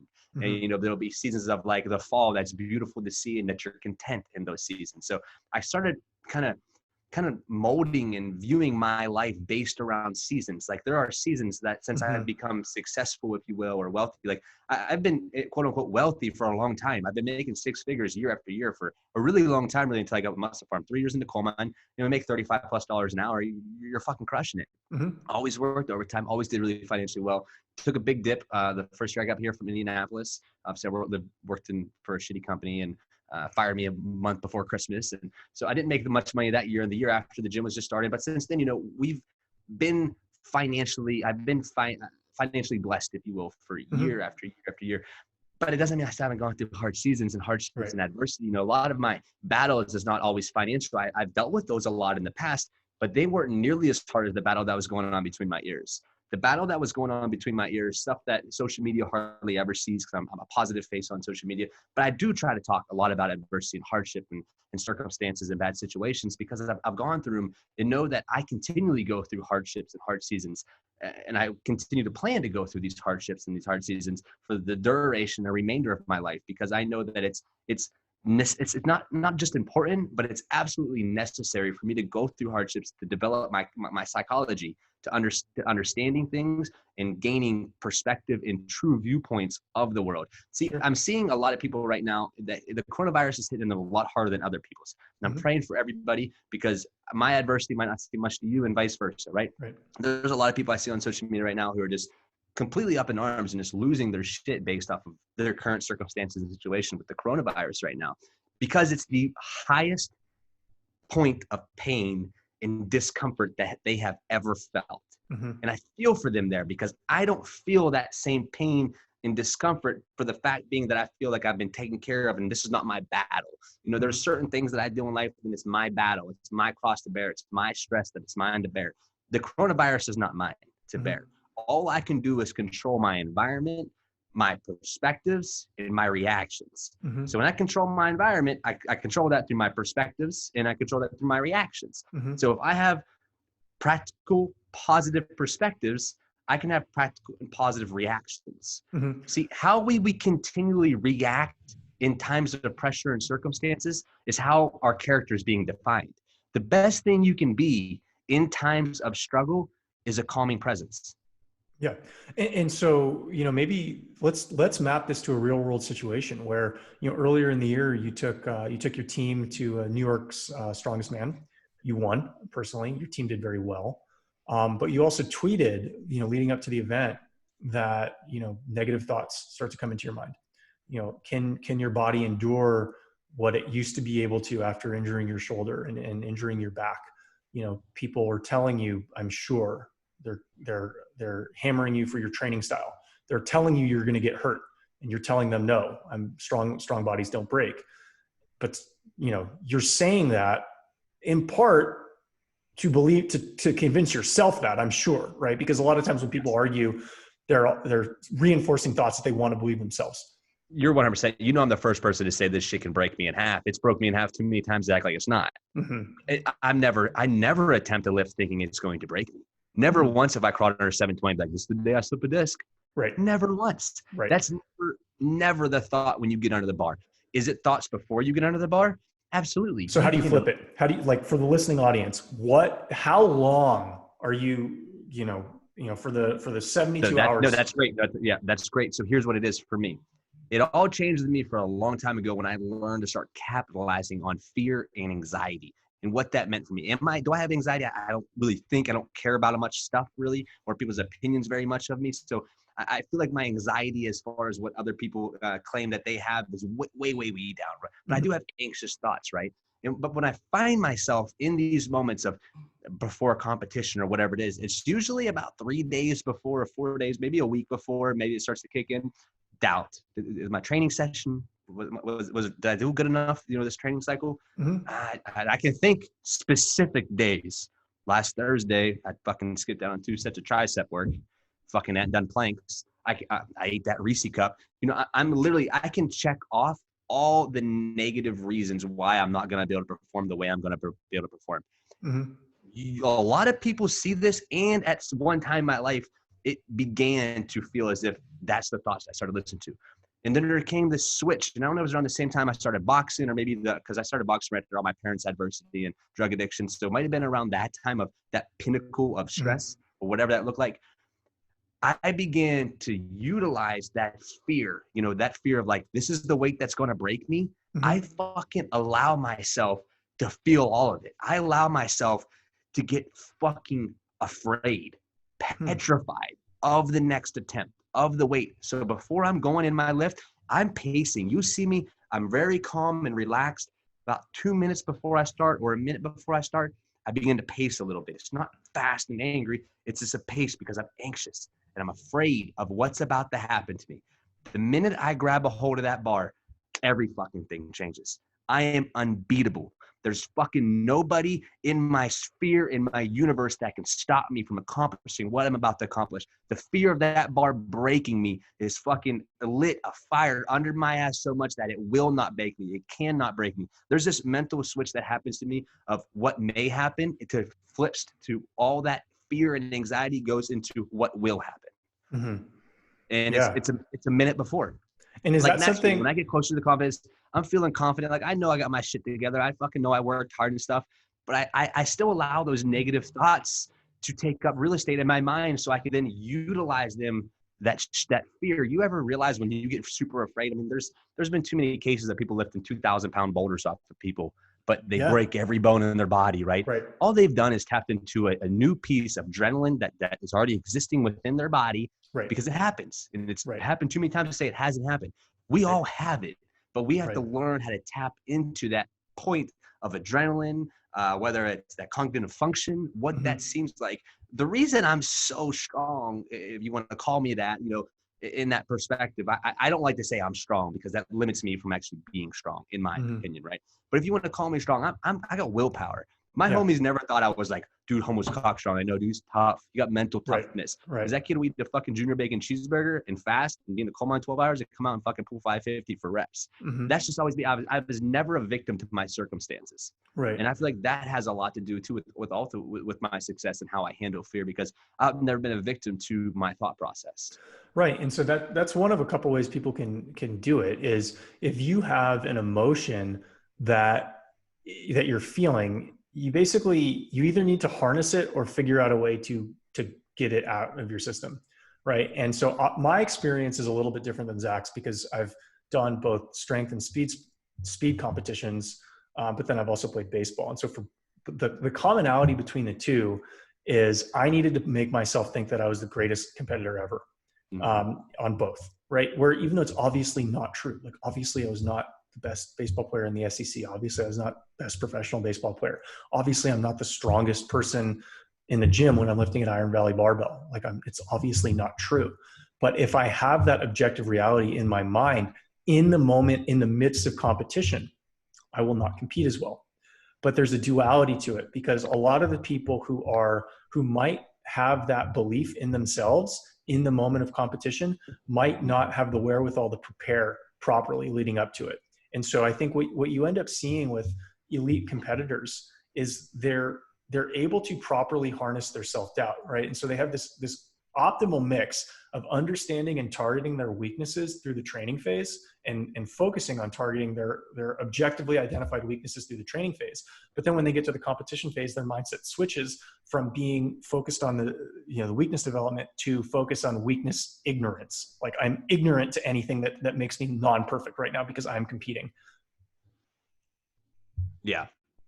That's interesting. I do a lot of that too. Actually, my guys, you'll hear it about 2 or 3 weeks out from competition, I really start talking. I mean, I posted a video the other day just with my training partners, and I deadlifted 585 because he said I couldn't do it on a sprained ankle when I said I could. So he challenged me, and you hear me saying, "Fuck you, Dylan. Fuck you." I saw that video. Yeah. It's very constant. It's also before competitions. Like, I'm competing often with guys who I'm very good friends with. Like, they're my buddies, but leading up to competition, fuck all these motherfuckers. They ain't suffered the way I suffered. They ain't worked the way I worked. They ain't gonna fucking take this from me. Fuck all you it's fucking war. That fucking 1 minute that I'm out there and I'm going against the iron, fuck you motherfuckers. I don't give a fuck about you or fucking anything about.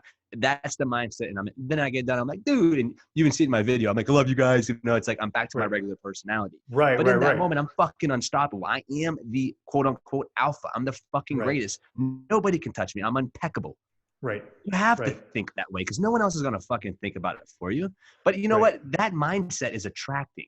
See, social media will call it toxic masculinity because they're a bunch of fucking idiots. But that's not true. That's not true at all. All people must achieve great things by believing they are great. You will achieve nothing great by believing that you are less than.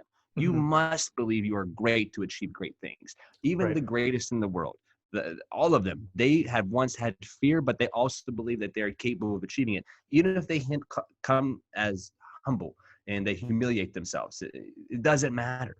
They still, in their mind, believe that there's greatness within them. That's why they're great. Right. And I think, so this is absolutely necessary to be great. I think almost everybody who's actually achieved greatness has believed that they could in order to make the investment that was necessary to achieve greatness. That can also manifest itself in a negative way, where you talk about toxic masculinity, which I would agree is misarticulated online.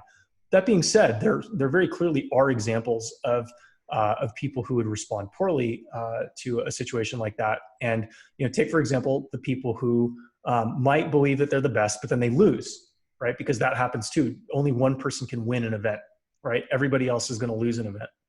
And so if you're not the person who wins, how do you respond to not winning? Because if you wanted to win just as bad as the guy who won, but you lost, all of a sudden you have a dopamine shortage, right? And you have a degree of pain that convinces you of inferiority. And so what most people are going to do in that situation is they're either going to reassess the framework that led them to not win, or they're going to find and latch onto an excuse for why that they couldn't get a certain thing. And so I think you see a range of reactions from ingesting reality and properly adjusting my approach to it, to ignoring reality and finding an excuse. And then the third layer is like the most toxic element of ignoring reality, finding an excuse, and then taking it out on people who had nothing to do with it. Right. And so there's several layers that are just basically cousins of the same thought that can manifest themselves if you don't actually go down that proper path. Yeah. And the idea of failure is very culturally influenced as well. And I believe a lot of the reasons behind why we are so afraid of failure is okay, there's two different pushes. I'm going to talk about this one in particular first, is the push on of how you will be perceived by culture, perceived by your peers, right? So that causes a negative reaction when you do fail, right? Negative self-talk, whatever that might look like. But it kind of goes full circle to that perspective I talk about. See, even when I'm in competitions and I lose competitions and whatever that might look like, I've never been upset, hung my head, a sore loser in any competition that I've ever been in. And I don't know if this is just, again, another gift that I had or what that looks like for me, but it's always just been another learning moment for me. I'm totally fine with going 0-50 and then making a 10-game run and winning the Super Bowl.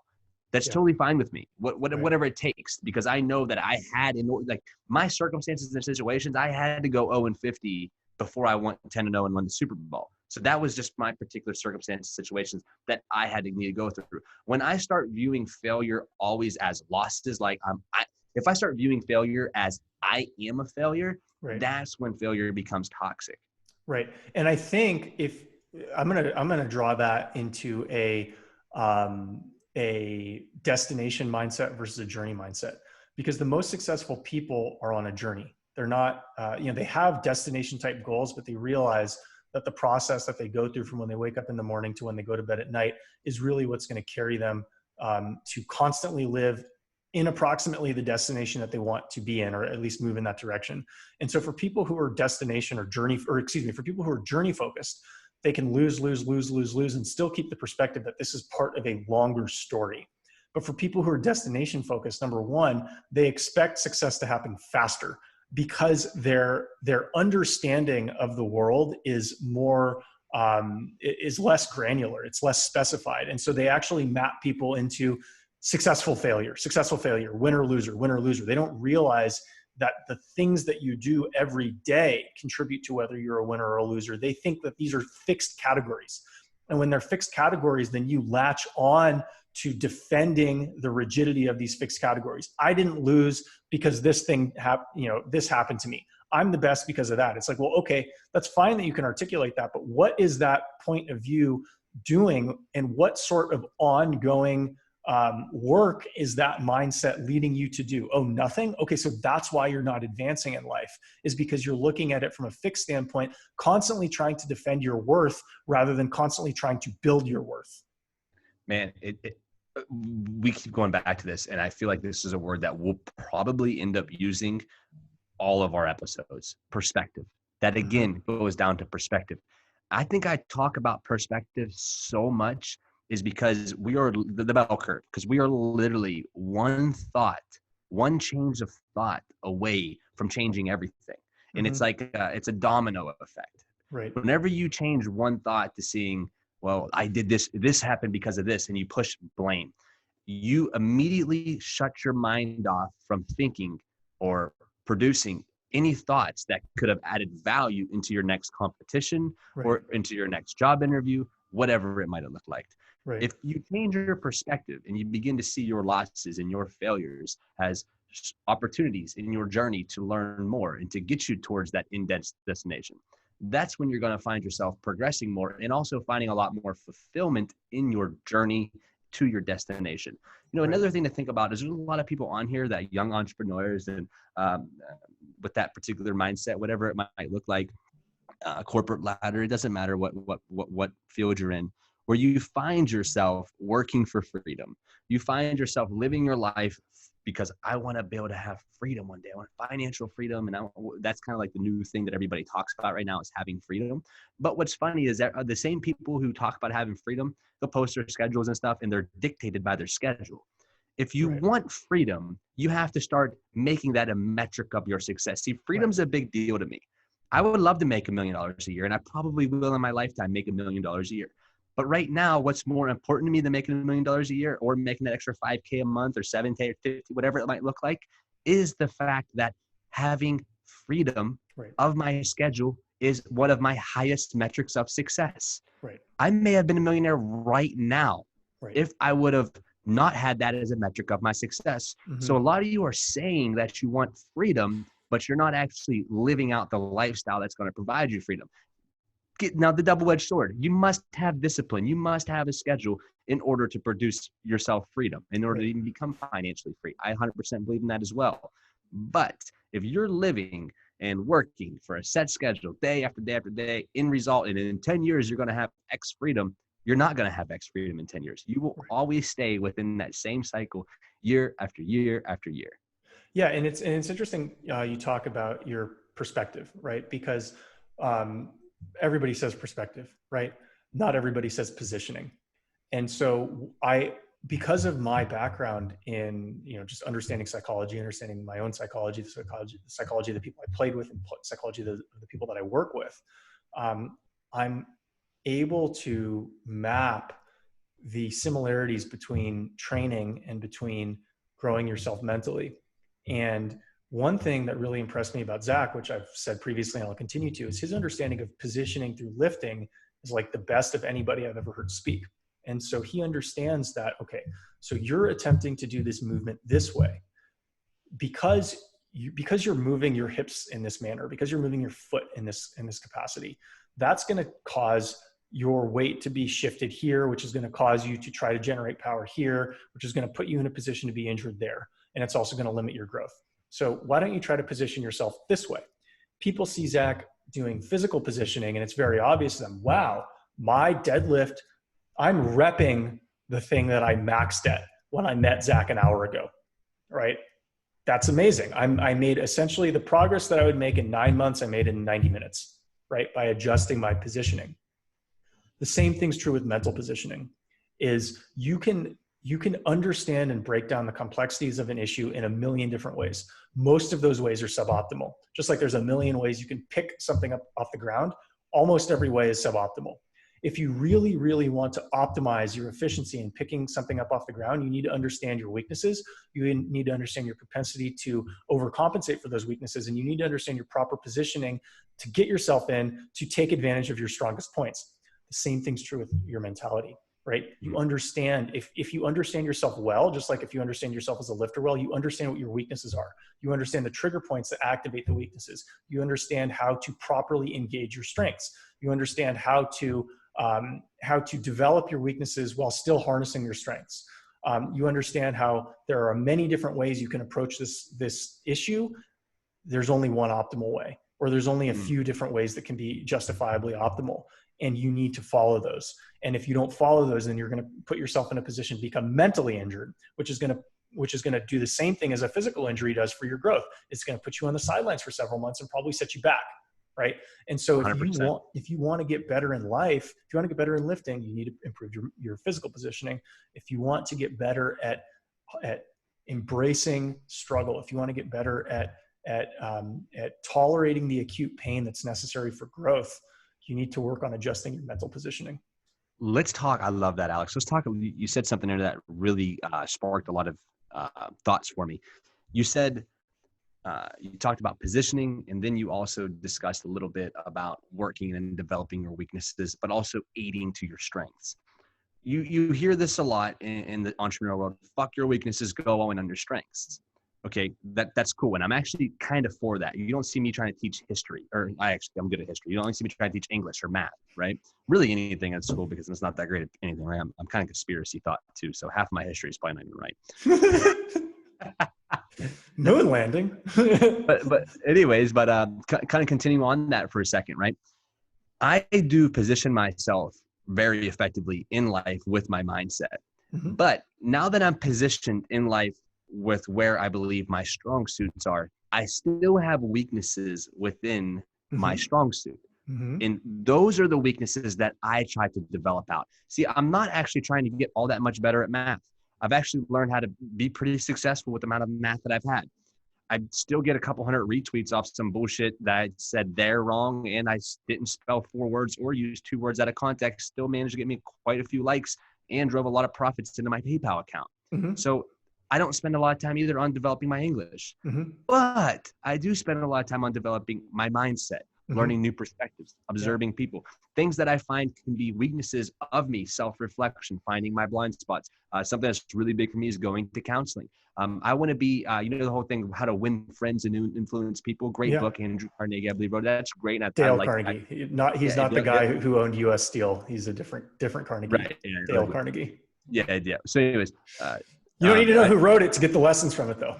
Right. So Dale Carnegie, though, that's the one who owned the steel mills, right? No. Andrew Carnegie owned the steel mills. Dale Carnegie wrote the book, How to Win Friends and Influence People. I always get that fucked up for the fact being that I actually grew up outside of Pittsburgh, and I worked on a couple of Andrew Carnegie's like houses that were actually turned into schools because he donated them or whatever. So anyways, that's outside the point. What was I talking about? Oh, weaknesses and where to focus your efforts and time. So I will focus my effort and time on specific things that are weak inside of my particular strengths that I'm trying to pursue based off of my end goal or destination, if you will, but still seeing it as a, obviously opportunity of growth. So I find myself utilizing my weaknesses and developing my weaknesses only if they fit my end goal. Like for instance, a particular weakness that I work on a consistent basis, I'm very fiery.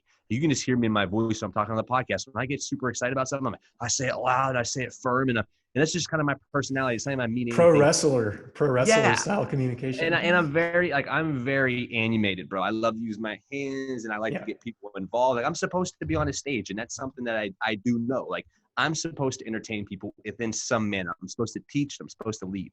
And it's where I'm supposed to be. But within that, I also can find myself becoming self-righteous. I can find myself thinking that and I talk to this about my guys, and the core group of guys that are super close to me. This is an insecurity that I have because it's a weakness that I have, and I want to kind of talk about in the podcast. And you guys, I found myself in a point of leadership my entire life. I feel like because my parents' hardship, I feel called a natural leader. I always created the games in the playgrounds. I always was the friend taking us on the hikes through the woods. Or like, hey, let's go sneak out and camp tonight. I was always orchestrating shit. I was always the leader of the ringleader. Right? I was the ringleader of all the misfits. And here I am in Iron Valley Barbell doing the same shit. Yeah. But I find myself, though, being a little bit too self-righteous, thinking that just because I can have stories that you hear me all the time sharing stories. So my friends, I caught myself doing this a couple of years ago.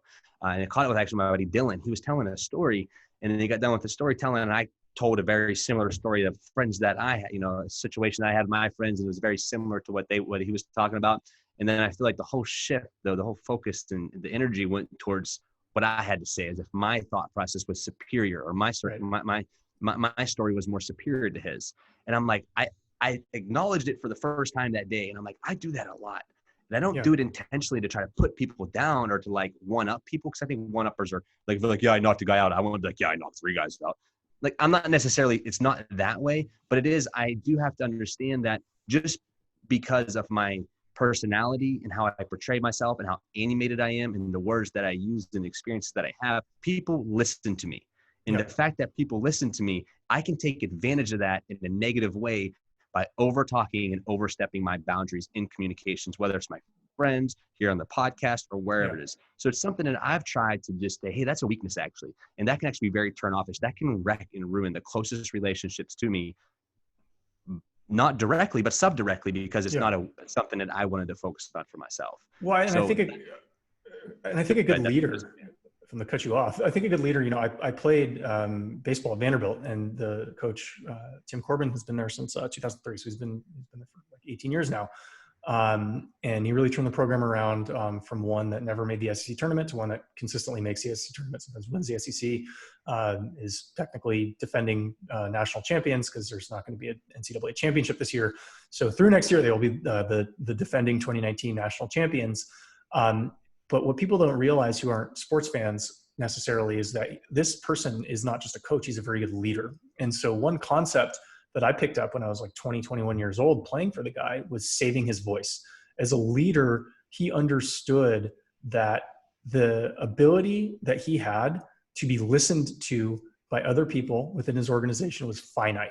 And so he couldn't be the person who was constantly talking, because if he talked all the time, nobody would listen to anything he said. Of course, if he never talked, then he would never be able to communicate his message. And so for him, he was always trying to find the optimum point for how much voice he should share with his team directly.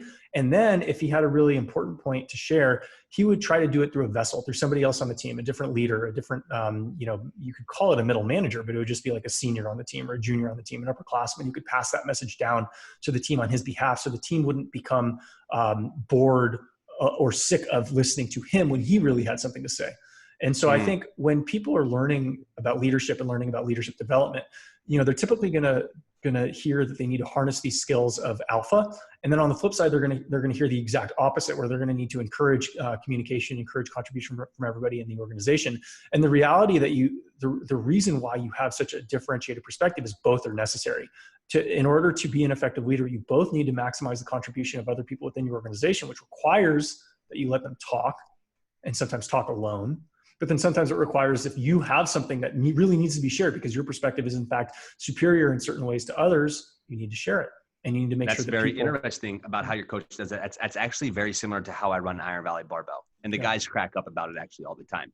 We'll have people come in the gym who don't know that I'm the owner for the first, unless they follow us on social media, but they might not know I'm an owner till a couple months in. I remember this conversation I had this one guy, he goes, wait, are you the owner here? Because everyone usually thinks Jeremy is, because I have Jeremy kind of be that voice. I see. So Jeremy's basically, to the members of Iron Valley Barbell, more of a face, the Iron Valley Barbell, than actually what I am. Not because of my lack of being there or being in the environment, rather so that I know that I'm still viewed in like, it's my gym, right? It's mine, if you will. So I have a very hardcore, if you want to call it that, or just basically what I call real gym environment, where we allow the weights to slam and shirts off. But people are used to going to different gyms around the community that if you take your shirt off, you get in trouble. That if you slam weights, you get in trouble. So when I come into the gym, I found that if people recognize that I was the owner and they were new, and I do have a very loud and, pushy kind of personality, that they might change or not act the same way that they would act as if they didn't know. So this kid goes, wait a second, are you the owner here? So I said, you know what, man, I'm here so much, people start to think that. I won't even give people a straight answer if I'm the owner or not, for the simple fact being that I don't want them to change how they act within my environment just because the owner is there. But it's interesting you said that, because that's how we run Iron Valley Barbell. And I feel like that has a lot to do with our culture at IVB. If I'm dabbing people up, spotting people, encouraging people, slamming weights myself, and then 4 days later, that guy realized that's the owner, the respect that they have for me just increases dramatically by me having to walk around and demand orders. You go to IVP, you go to any other gym in the world, basically, and they have rules. There's not one rule. I have no rules at Iron Valley Barbell. It's a code. I have codes. The code is be respectful. If you're not respectful to the equipment, which it's pretty hard for me to view someone to be disrespectful. I mean, you literally got to try to break it on purpose, right? As long as you're respectful to the equipment, to the people, you're more than welcome to train here 24/7 forever. It doesn't matter to me. And by not having those rules and being a rule-based leader, if you will, and being more of a servant leader, has really aided into the culture of Iron Valley Barbell. And it's the reason why we have visitors from over 38 states, and we've served people in over 24 countries.